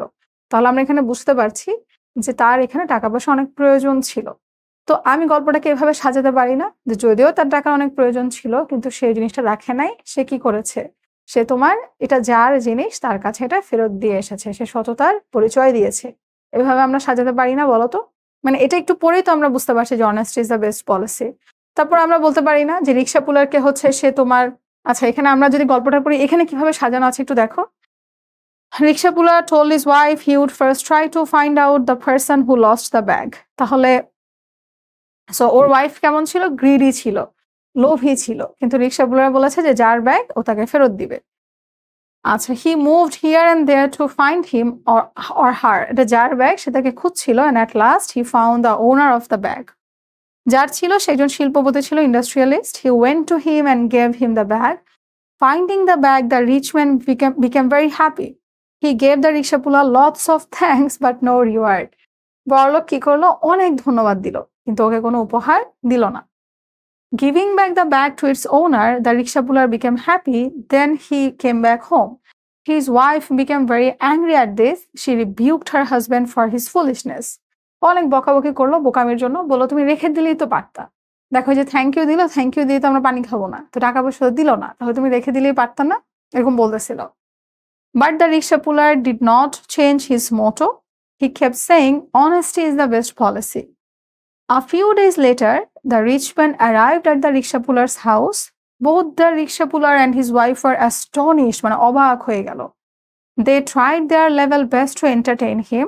The rich man became very happy at this. Then he gave the rickshaw puller a handsome cash reward. He also gave him some plots of land. The poor rickshaw puller and his wife became very glad at the greatness of the rich man. Then they said, really, honesty is the best policy. দেখো, গল্পটা চাইলে ২ ভাবে শেষ করা যেত। একভাবে আমরা এভাবে লিখতে পারতাম যে সে যখন রিচ ম্যানকে ফেরত দিয়েছে তখন হচ্ছে তোমার রিচ ম্যান খুশি হয়ে সেখান থেকে ওকে কিছু টাকা দিল, তখন আমরা বলতে পারি honesty is the best policy. তার চেয়েও বেটার এন্ডিং কি হলো? ইনস্ট্যান্ট সে কোনো রিওয়ার্ড পেল না, কিন্তু সে কি করলো? রিওয়ার্ড পেল না, এই জন্য তো সে দুঃখে মরে যায়নি। সে নিজেকে নিজে বলছে যে আমি গরিব, ঠিক আছে, হতে পারে আমি দরিদ্র, আমার কাছে এখনো আমার আর্থিক অবস্থা তো ভালো না, কিন্তু আমার এথিক্যাল যে ভ্যালু, মরাল যে ভ্যালু, সেটা আমি চেঞ্জ করবো না। আমি জানি honesty is the best policy, আমি কোনো ডিসঅনেস্ট ওয়ে আমি নিব না। ঠিক আছে? ইভেন দো ওর ওয়াইফ ওকে অনেক বকাবকি করছিল বা ওর অনেক খারাপ লাগছিল, খারাপ ফিল করাচ্ছিল, কিন্তু ও ওর মোটো থেকে সরেনি। ইভেনচুয়ালি কি হলো যে ওর রিওয়ার্ড কিন্তু ও পেল। ও যা এক্সপেক্ট করেছে, ও যা চেয়েছে যে কিছু টাকা পেত, সে তার থেকে আরো অনেক বেশিই পেয়েছে। যে ও কি পেল, ওকে হচ্ছে টাকাও দিল, একটা হ্যান্ডসাম ক্যাশ অ্যামাউন্টও দিল, আবার হচ্ছে ওকে তোমার কিছু প্লটও দিল। তো এটারও বেটার এন্ডিং না? যে দেখো ও অনেস্ট ছিল, অনেস্ট থাকার পর যখন কোনো রিওয়ার্ড না আসে, ধরো তুমি একটা কিছুর জন্য অনেক চেষ্টা করছিলা কিন্তু তুমি সেই জিনিসটা না পেলা, তো আমাদের স্বভাবতই হিউম্যান নেচার হচ্ছে আমাদের একটু ভেঙে পড়া। সে হচ্ছে তোমার অলরেডি সে দরিদ্র ছিল, সে দারিদ্রতায় জীবনযাপন করছিল, বাট স্টিল সে কিন্তু তার মোটো থেকে সরেনি, অ্যান্ড ইভেনচুয়ালি একটু লেটে পেলেও সে তার রিওয়ার্ড পেয়েছে। তো এটা আরো বেটার এন্ডিং না?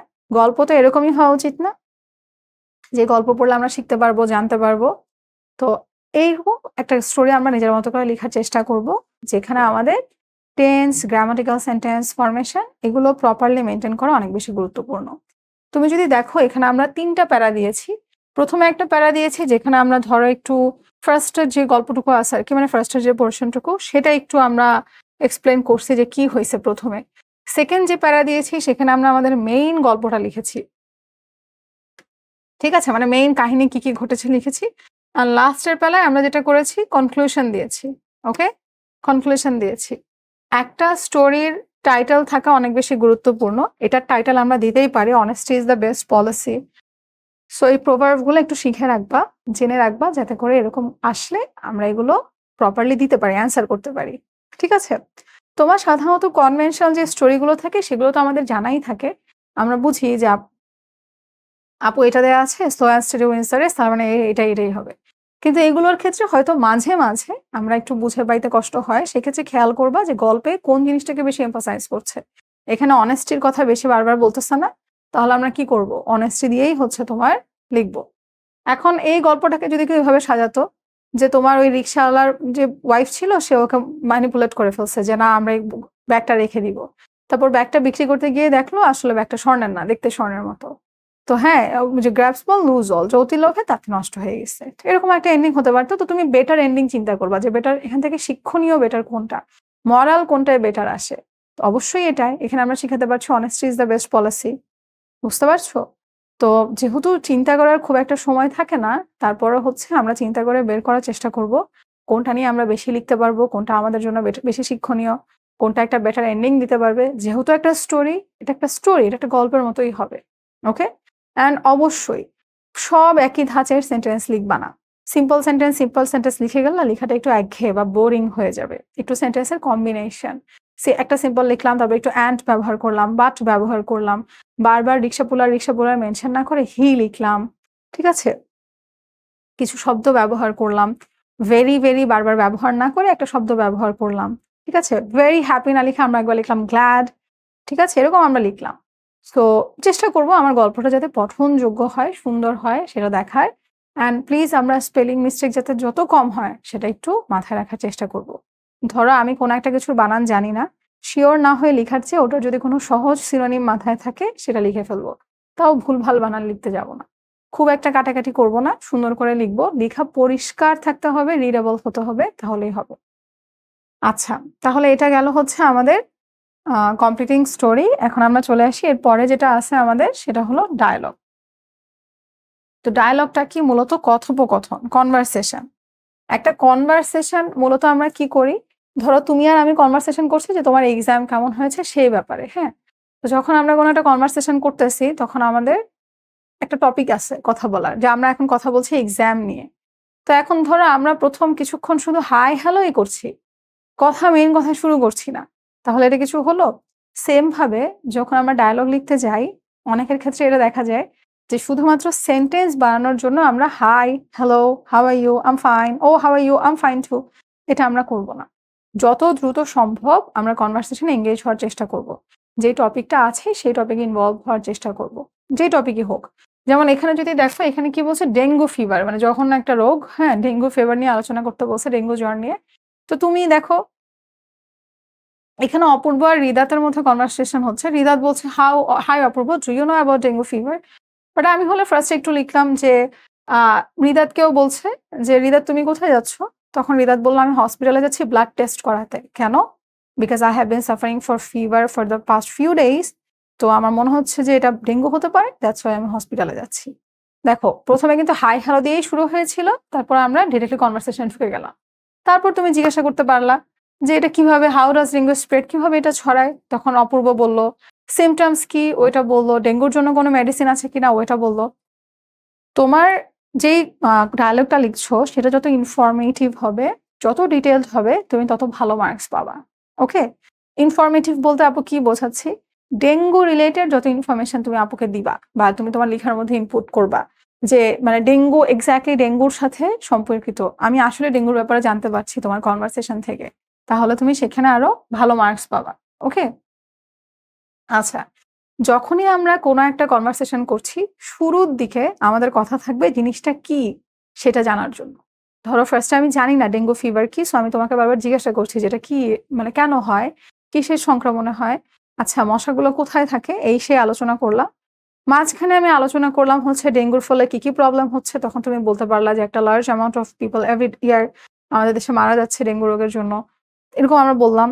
বা ধরো ডেঙ্গু ছাড়া আমরা আর কি নিয়ে লিখতে পারি, ধরো আমরা লিখছি হচ্ছে তোমার ট্রি প্ল্যান্টেশন নিয়ে। তো তুমি মাঝখানে আলোচনা করলা যে ট্রি প্ল্যান্টেশন, যদি আমরা ট্রি প্ল্যান্ট যদি করি কিভাবে কিভাবে আমরা উপকৃত হতে পারি, আর যদি ট্রি প্ল্যান্ট আমরা না করি, গাছ আমরা কেটে ফেলি, আমাদের কি কি প্রবলেম হতে পারে, এগুলো তুমি মাঝখানে মেনশন করলা। তো শুরুর দিকে যে কোনো কিছুর শুরুর দিকে ওই যে আপু টপিক সেন্টেন্স বলেছিলাম না, যে জিনিসটা কি সেটা বলা।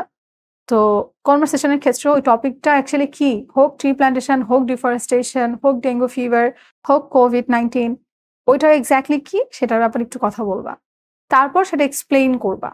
ট্রি প্ল্যান্টেশন হোক, ডিফরেস্টেশন, কোভিড যদি হয় যে কোভিড কত সাল থেকে কত সাল ছিল, প্রথম কোথায় স্প্রেড হয়েছিল, এগুলো নিয়ে আলোচনা করলাম। যখনই একটু লাস্টের দিকে কনভারসেশন চলে আসবে, তখনই আমরা এটার প্রতিকার, প্রিভেনশন নিয়ে আলোচনা করব, যে এখন তাহলে আমরা কি করতে পারি। মানে সব কথাতে একটা সলিউশন আসতে হয়, তাই না? এখন আমরা কি করতে পারি, কি করলে হচ্ছে আমরা এটা থেকে তোমার মুক্তি পাবো, ভালো থাকবো, কি করতে পারি। সো আমরা কি করছি, ডেঙ্গু ফিভারের জন্য আমরা বলতে পারছি যে আমরা কিভাবে ডেঙ্গু থেকে প্রিভেন্ট করতে পারি। তখনও বললো যে আশেপাশে ঘর দুয়ার ক্লিন রাখতে হবে, আগাছা পরিষ্কার করতে হবে, তাই না? এগুলোই তো আছে আমাদের। হ্যাঁ, not allow water to stay in one place. ওই যে পানি জমে, বদ্ধ জায়গায় পানি জমে, সেখানেই হচ্ছে তোমার সবচেয়ে বেশি ডেঙ্গু মশা জন্মায়। তো এই যে এগুলো লিখলো, পয়েন্ট করে লেখা দরকার নেই, প্যাসেজ আকারে লিখবা, লিখে ফেলবা। আচ্ছা, ও শুধু শুনেই গেল তা না, ও যাতে কিছু মন্তব্য করে, এমন যাতে না হয়ে যায় ধরো অপূর্বর প্রত্যেকটা প্যারা অনেক বড় বড় হইতেছে, হৃদাত শুধু বলতেছে oh nice, oh okay, thank you, very good, yes no very good, না, দুজনেই যাতে একদম সেম ভাবে কনভারসেশনে এঙ্গেজড হয়, আমাদের সেটা খেয়াল রাখতে হবে। সেটা আমরা কিভাবে করতে পারি, ধরো অপূর্ব বললো এই যে সারাউন্ডিংস ক্লিন, তখন সারাউন্ডিংস ক্লিন, হৃদাত কি বললো, মসকিউটো নেটস ব্যবহার করব। আমি হলে আবার এটাও লিখতাম যে we should tell people, we should make people aware, যে আমরা মানুষজনের মধ্যে কিভাবে অ্যাওয়ারনেস ক্রিয়েট করতে পারি, যে ডেঙ্গু সম্পর্কে আমাদের মধ্যে সচেতনতা যে এত কম, সেটা আমরা কিভাবে রেইজ করতে পারি। তখন আমরা ক্যাম্পেইন চালু করতে পারি, আমরা মানুষের সাথে কথা বলতে পারি, আমরা মানুষকে দেখাতে পারি যে এই রোগের ফলে এরকম এরকম হচ্ছে। তো দুজন মিলেই যখন কথা বলছে, তখন কিন্তু একটা প্যারা খুব ছোট হয়ে গেল, একটা প্যারা খুব বড় হয়ে গেল, এরকম হবে না।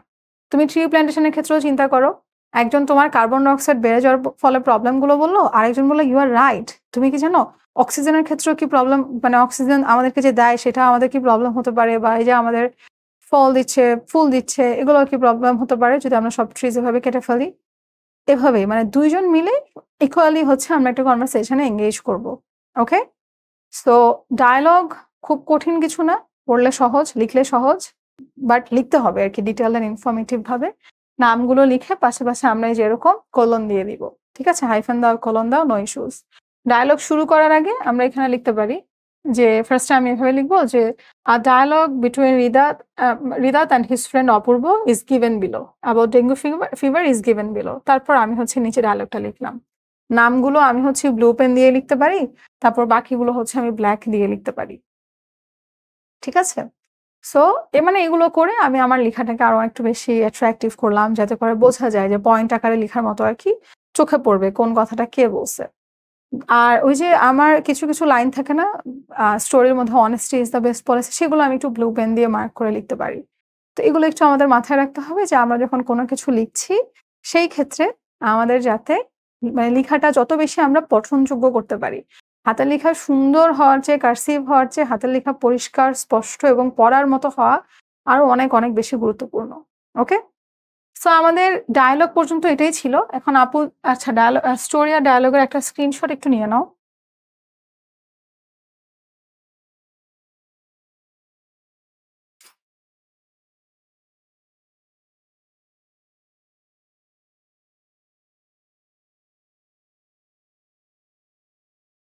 ওকে।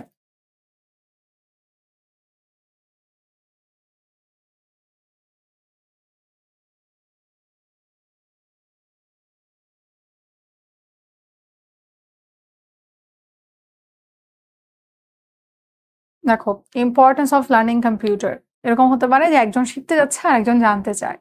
হ্যাঁ, এরকম ভাবে আমরা তাড়াতাড়ি লিখতে পারি। ইম্পোর্টেন্স অফ আর্লি রাইজিং, একজন আর্লি রাইজার, সে দেখলো বন্ধু ঘুম থেকে উঠে দুপুর ২টার পর, তারপর সে বন্ধুকে ধরলো। ঠিক আছে? এভাবে ধরলো। আচ্ছা।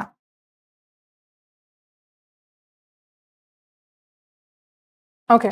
তাহলে আমরা যদি ডায়ালগ আমরা যেটা শিখলাম আরকি, আমাদের ডায়ালগ যদি আমরা তোমার বলি যে আমরা তাহলে কি লিখছি, কি শিখলাম স্টোরি আর ডায়ালগ থেকে। আমাদের রিটেন পার্টে আমরা আগে থেকেই জানি যেহেতু ফুল মার্কস দিবে না। So will have to make sure যে আমরা ডায়ালগ লেখার ক্ষেত্রে এবং রাইটিং পার্ট যেটাই লিখছি সেটা লেখার ক্ষেত্রে গ্রামাটিক্যাল মিস্টেক করব না। কাটাকাটি যত কম করা যায়। লিখবো সুন্দর করে, পরিষ্কার করে, ওভার রাইটিং ছাড়া। ইনশাআল্লাহ আমরা ভালো মার্কস পাবো। ওকে। সো আমরা এখন যদি একটু প্র্যাকটিস করি, স্পেশালি আমার কাছে যে টপিকটা সবচেয়ে ফালতু লাগে রিঅ্যারেঞ্জ, সেটা একটু যদি আমরা প্র্যাকটিস করি, সেটা কি আছে দেখো। একটা প্যাসেজ আছে, the first friend claim up a tree but the letter could not claim. এটা কোনটা বুঝছো? ওই যে ২টা ফ্রেন্ড যে গাছে উঠতে যায় বেয়ারকে দেখে, তারপর একটা ফ্রেন্ড গাছে উঠতে পারে, পড়ে যায়, আর একটা ফ্রেন্ড তো নিচে পড়ে থাকে, পরে ও যে মরে যাওয়ার ভান করে, সেই গল্পটা বলছে। তো স্বাভাবিকভাবেই আমরা বুঝতে পারছি যে এ ফার্স্টটা হবে না। যখন এরকম গল্প থাকে না, ধরো কনভেনশনাল গল্পগুলো সাধারণত শুরুই হয় ওয়ান্স আপন দিয়ে। ধরো ছোটবেলায় আমাদেরকে আব্বু যখন গল্প বলতো তখন কি বলতো? এক দেশে এক রাজা ছিল। তো এক দেশে মানেই গল্প শুরু হয়েছে। সেম ভাবে তোমার ইংলিশে ওয়ান্স আপন আ টাইম। তাহলে আমরা বুঝতে পারছি না সি ফার্স্টে হবে যে once upon a time two friends were passing by a forest. ২ বন্ধু হচ্ছে তোমার জঙ্গলের মধ্য দিয়ে যাচ্ছিল। হঠাৎ করে কি হলো? They were talking about the love for each other. Finding no other way, ই হচ্ছে না, দ্য বেয়ার স্মেলড না, তাহলে কি হচ্ছে, ডি যাচ্ছে না? যে ওরা কথা বলছিল যে এক বন্ধু আরেক বন্ধুকে কত ভালোবাসে, যে বন্ধু আমি তোর জন্য জান দিয়ে দিব বন্ধু, এরকম বলতেছিল। তাহলে সি প্লাস ডি বলতে পারি না? তারপর কি হলো, ওরা কথা বলছে, তারপর তো ভাল্লুকের আগমন ঘটাতে হবে। হঠাৎ করে একটা ভাল্লুক চলে আসছে, সাডেনলি আ বেয়ার কেম দেয়ার। তাহলে এরপর বি দিতে পারি না, যে এরপর একটা ভাল্লুক চলে আসছে। তারপর কি হলো, দ্য ফার্স্ট ফ্রেন্ড ক্লাইম, যেটা একদম ফার্স্ট আপু পড়েছিলাম, যে যেহেতু প্রথম বন্ধুটা গাছে উঠতে পারতো, সে হচ্ছে তোমার সুন্দর করে গাছে চড়ে গেল, আর পরের বন্ধুটা গাছে উঠতে পারলো না। তাহলে এরপর এ হলো। তারপর কি, ফাইন্ডিং নো আদার ওয়ে, কোনো অপশন না পেয়ে পরের বন্ধুটা কি করলো, lay down on the ground and faint death. সে তোমার মাটিতে শুয়ে পড়লো এবং হচ্ছে তোমার মরার ভান করলো। আচ্ছা, এরপর আমরা কোনটা লিখতে পারি? আচ্ছা, তারপর তো এটাই যায়, the bear smelled his ears, nose and face. Then the bear went way, he thought him to be dead. তাহলে এখানে আগে এটা আগে হবে না, যে বিয়ার ভাবছে ও মৃত, তারপর চলে গেছে, তাহলে এইচ প্লাস জি। হ্যাঁ, এইচ প্লাস জি। এই তো একটা গল্প পড়ে গল্পটা যেভাবে হয় সেভাবে বুঝে তারপর আমরা জাস্ট নিচে প্যাসেজ আকারে, ধরো এই গল্পটা প্যাসেজ আকারে আমরা কিভাবে লিখতাম সেভাবে লিখে সাজিয়ে লিখে দিলে আমাদের অ্যান্সার হয়ে যাবে, মিলে যাবে। ওকে। আচ্ছা, আমরা আরেকটা যদি রিঅ্যারেঞ্জ সলভ করি, ধরো আমরা জয়নুল আবেদিন এটা সলভ করি। ঠিক আছে? তো এরকম যখন থাকেন যে আমরা কোনো ব্যক্তির ব্যাপারে এভাবে ইনফরমেশন দিচ্ছি, তখন শুরুতেই আমরা কি করি, তিনি কোথায় জন্মগ্রহণ করেছেন বা কত সালে জন্মগ্রহণ করেছেন সেটা কিন্তু আমরা লিখি, বা তিনি কে ছিলেন, হ্যাঁ, সেটা আমরা এভাবে লিখে ফেলি। তো আমরা যদি এখানে দেখি প্রথমটা বলেছে হি গ্র্যাজুয়েটেড, শুরুতেই কিন্তু আমরা হি বলবো না, because I don't even know আমরা কার কথা বলছি।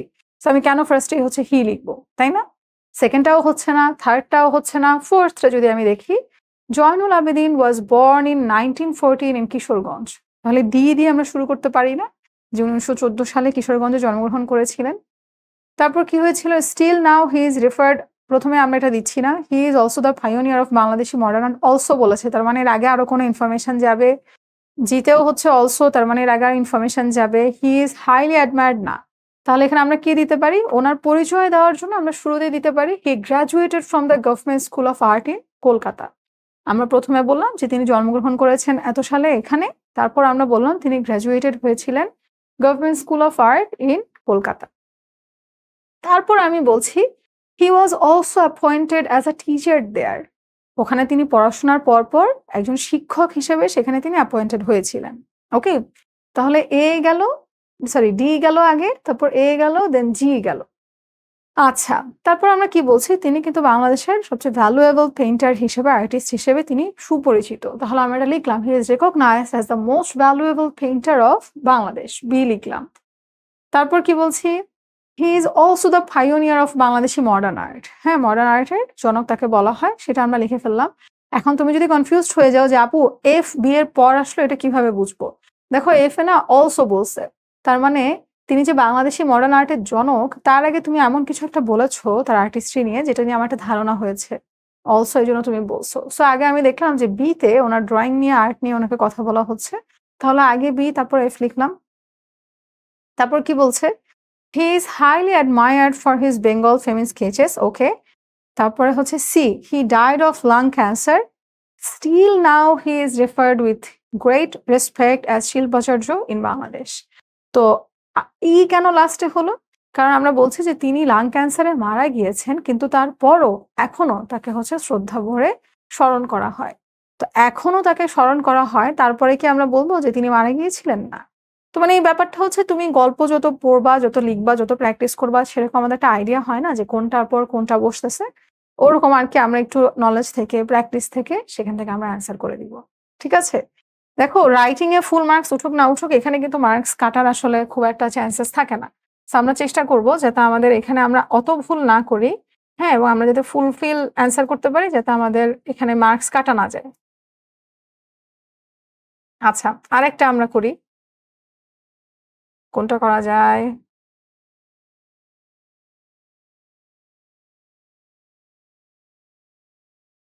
দাঁড়াও।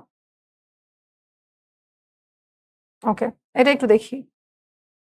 মানে আপু চাচ্ছিলাম যে ২ টা, একটা আমরা একটু রিয়াল লাইফ থেকে করলাম, একটা গল্প থেকে করলাম, আরেকটা একটু কমন যেরকম আসে সেখান থেকে করতে দেখি এখানে কি আছে। সো আচ্ছা, গল্প টাইপ তো, তাহলে আমরা এখান থেকে ওয়ান্স দিয়ে করে ফেলতে পারি না? যে একদা সেখানে একজন বাস করত। তাহলে ওয়ান্স দেখে বুঝে যাচ্ছি। যদিও ওয়ান্স দেখেই বসিয়ে দিও না, সেন্টেন্সটা একটু পড়ো। তো এখানে কি আছে? Once there lived a poor and old man in a certain village. তাহলে আগে ডি দিয়ে দিলাম। He was alone in this world. আহারে, তিনি ছিলেন এই পৃথিবীতে পুরোই একা। এইচ, তারপর কি বলছে? He had no land of his own. তার নিজের বলতে কোনো জমি ছিল না। সো হি ওয়াজ, আচ্ছা এ বি সি, এখানে তোমার ইয়েগুলা ভুল আছে তো। আচ্ছা, এখানে না এগুলো নাম্বারগুলো ভুল আছে। হ্যাঁ, C D E F G H. আশা করি অ্যান্সারের ক্ষেত্রে ঠিকই আছে। আচ্ছা, এখন একটু দেখি। তাহলে আমরা কি বলছি? প্রথমে ডি লিখা আছে, এ বি। আচ্ছা, আমরা এটা বাদ দেই, বুঝছো? এটাতে সময় অনেক নষ্ট হয়ে যাবে, কারণ এটা নাম্বারগুলো একটু ভুলভাল আছে। তো আমরা হচ্ছে যেটার নাম্বার ঠিকঠাক আছে সেটা দেখি। ওকে, এটা দেখি, আশা করি এটা ঠিক আছে। ওকে, এখানে কি বলেছে? H number. আবার সেম ওয়ান্স, ওয়ান্স আছে, আমরা কি লিখলে? Once Androcles fled away from his master's house and hid himself in a forest. একবার কি হলো? অ্যান্ড্রোক্লস হচ্ছে তোমার, ওর ফ্লেড অ্যাওয়ে, ফ্লেড মানে ফ্লির পাস্ট হচ্ছে ফ্লেড, সে হচ্ছে তোমার পালিয়ে গিয়েছিল। অ্যান্ড হিড হিমসেলফ, হাইড এর পাস্ট হচ্ছে হিড, সে লুকিয়ে ছিল কোথায়? একটা ফরেস্টে। He fell fast asleep there but a great noise woke him up. তিনি ঘুমিয়ে পড়েছিলেন, কিন্তু একটা অনেক বড় শব্দ তাকে ঘুম থেকে জাগিয়ে তুলেছিল।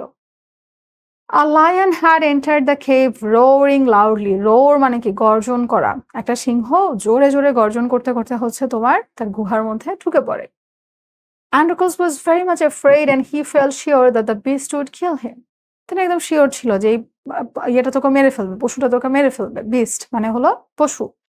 আচ্ছা, জি, soon he realized that the lion was not angry. তারপরে সে কি রিয়ালাইজ করলো? যে যে লায়নটা আছে, পশুটা আছে, ও কিন্তু অত একটা রেগে নাই, তাই না? It was crying for pain in his leg. এই যে লায়নটা চিৎকার করছে, ও কান্না করছে কারণ ওর পায়ে অনেক ব্যথা। তারপর কি বলছি? He went to the lion, সে লায়নের কাছে গেল। Then he removed a thorn from the lion's paws, লায়ন্সের পজ একটা কাঁটা ঢুকে গিয়েছিল, সে হচ্ছে ওই কাঁটাটা লায়নের থাবা থেকে বের করলো। এখন আপু এটা কিভাবে বুঝবো, কিভাবে সাজাবো? শুরুতে আমি ওয়ান্স দিলাম, তারপর এখান থেকে কোনটা মিলে দেখো তো? এটাই মিলে না যে সে ঘুমিয়ে পড়লো, সেখানে গিয়ে একটা বড় শব্দ হচ্ছে, তাকে জাগিয়ে তুললো। তারপর কি আমি স্বাভাবিকভাবে এটা দিব যে ইট ওয়াজ ক্রাইং ফর পেইন? না তো। ইট মানে কি? আমি তো বুঝতে পারছি না কার কথা বলছে। তারপর তো আমি এটা বলতে পারি যে এরপর কি ঘটেছিল? একটা সিংহ হচ্ছে তার কেইভে প্রবেশ করেছিল। দেন আমার যেটা মিলছে যে সিংহকে দেখে ও ভয় পেয়েছিল। কিন্তু হঠাৎ করে ও দেখলো যে লায়ন খুব একটা রেগে নাই। তারপর ও বুঝলো যে ওর পায়ে ব্যথা পেয়েছে। তো গল্প আকারে যদি তুমি চিন্তা করো, সেক্ষেত্রে তোমার মাথায় একটা আইডিয়া চলে আসবে। ওকে? এখানে আপু অনেকগুলা দিছি তোমাদের প্র্যাকটিসের জন্য। তো একটু প্র্যাকটিস করো। যদিও আমি বলব যে এক্সামের আগের রাতে ইংলিশ ফার্স্ট পেপারের ক্ষেত্রে রাইটিং পার্ট গুলা একটু রিভাইজ করা আর এগুলা একটু প্র্যাকটিস করা ছাড়া কিন্তু খুব একটা বেশি কাজ নাই। যদি তুমি লেসন গুলো, ইউনিট গুলো মোটামুটি পড়ে শেষ করে রাখো। ঠিক আছে? তাহলে কিন্তু খুব একটা টেনশনের কিছু নাই। আচ্ছা। সো এখানে অনেকগুলা এক্সাম্পল আছে। তোমরা একটু প্র্যাকটিস করো, দেখো। আশা করি তাহলে আমাদের প্রবলেম গুলো সলভ হয়ে যাবে। এখন আপু শেষ মুহূর্তে বলব যে ইংলিশের ক্ষেত্রে ইংরেজি আসলে সহজ বলো, কঠিন বলো, আমাদের লক্ষ্য একটাই যে আমাদের যতগুলো ভয় আছে জয় করে আমাদের ইংলিশটাকে একদম মানে ভালো মতো এক্সাম দিতে হবে ইনশাল্লাহ, যাতে ইংলিশে একটা ভালো মার্কস আসে। তো ভয় পেয়ে তুমি আগে থেকে ভয় পাইলে হয় কি, নার্ভাসনেসের জন্য অনেক সময় এক্সাম খারাপ হয়। অনেক সময় ভয়ের চোটে অনেক কিছু লিখতে পারো না, পারা জিনিস ভুলে যাই। নার্ভাস থাকা যাবে না, নিজের উপর কনফিডেন্ট থাকো, আল্লাহর উপর ভরসা রাখো, সৃষ্টিকর্তার উপর এইটুকু বিশ্বাস রাখো যে ইনশাল্লাহ তিনি তোমাকে নিরাশ করবেন না বা ফেরাবেন না। তাই তোমার যতটুকু চেষ্টা আছে ততটুকুর মধ্যে তুমি তোমার সর্বোচ্চ দিবে, যাতে করে তুমি সবচেয়ে একটা বেস্ট রেজাল্ট করে আনতে পারো। আমি বলবো ইংলিশ ফার্স্ট পেপারের ক্ষেত্রে ভালো মতো ইউনিটগুলা, লেসনগুলা পড়ে যাও। লাইন বাই লাইন দেখে যাও। পোয়েমস বলো, স্টোরি বলো, লাইন বাই লাইনস পড়ে যাও। ভোকাবুলারি গুলো দেখে যাও। তারপরে মডেল টেস্ট ওয়াইজ এগুলো একটু দেখো যে কিভাবে কোনটা আমরা অ্যান্সার করতাম। কোয়েশ্চেন অ্যান্সার আসলে ১ টা ২ টা ৩ টা প্যাটার্ন প্র্যাকটিস করলেই কিন্তু তোমার প্যাটার্ন সম্পর্কে আইডিয়া হয়ে যাবে যে প্যাটার্ন কোনটা কিভাবে হয়েছে। ঠিক আছে? সিন গুলো ভালো মতো পড়ো, আনসিন গুলো একটু, একটু দেখে যাও, রাইটিং পার্ট গুলো একটু রিডিং দাও। কোনটাই তো এখন আসলে মুখস্থ করার কিছু নাই। ধরো একটা রিটেন টপিক, তুমি এই যে তোমার কম্পিটিং স্টোরি, এটা তুমি আগে পারতা না। তুমি এক্সামের আগের রাত্রে বসছো এটা মুখস্থ করতে। এটা সবচেয়ে বড় বোকামি হবে। এক্সামের আগের রাতে নতুন করে কোনো কিছু শেখার কোনো প্রয়োজন নাই। তুমি নতুন করে কিচ্ছু শিখতে যাবা না। যা পড়েছো তাই তুমি বারবার, বারবার রিভাইজ করবা। এমন যদি হয় কোনো একটা কম্পিটিং স্টোরি তোমার পড়া নাই, আপু কখনোই বলি না রাইটিং কোনো পার্টি মুখস্থ করতে। এখানেও সেম, এটা জাস্ট তুমি ১ বার, ২ বার, ৩ বার, ৪ বার রিডিং পড়ে যাও, একবার লিখে ফেলো। বসে, বসে মুখস্থ করে শিখতে যাওয়ার কোনো প্রয়োজন নাই। বাকি যেগুলো আছে এখানে সবগুলোই হচ্ছে তোমার সেলফ প্র্যাকটিসের উপর। যত বেশি প্র্যাকটিস করবা তত পারবা, বা যত বেশি প্র্যাকটিস করেছো তোমার সেখানে তত বেশি আশা করি যে তোমার তত বেশি এক্সপার্টিজ আরকি। কোনো অ্যান্সার খালি রেখে আসবা না। সবগুলো চেষ্টা করবা লেখার। আগে থেকে টাইম ম্যানেজমেন্ট নিয়ে একটা প্ল্যান রাখবা যে কোনটার জন্য তুমি কতটুকু সময় দিচ্ছ। ঠিক আছে? একটা জিনিস পারছো না সেখানে বসে থেকে অনেক সময় নষ্ট করে পরে তোমার রাইটিং লেখার জন্য সময় নাই, এমন যাতে না হয়। সো অবশ্যই চেষ্টা করবা যে যেটাই লিখছো একটা ফিক্সড টাইমের মধ্যে লিখতে। বাসায় যখন প্র্যাকটিস করছো একটা ফিক্সড টাইমের মধ্যে প্র্যাকটিস করবা, তাহলে লিখতে গেলেও সেম তোমার ওরকম আর প্রবলেম হবে না। এই তো, তোমাদের জন্য অনেক শুভ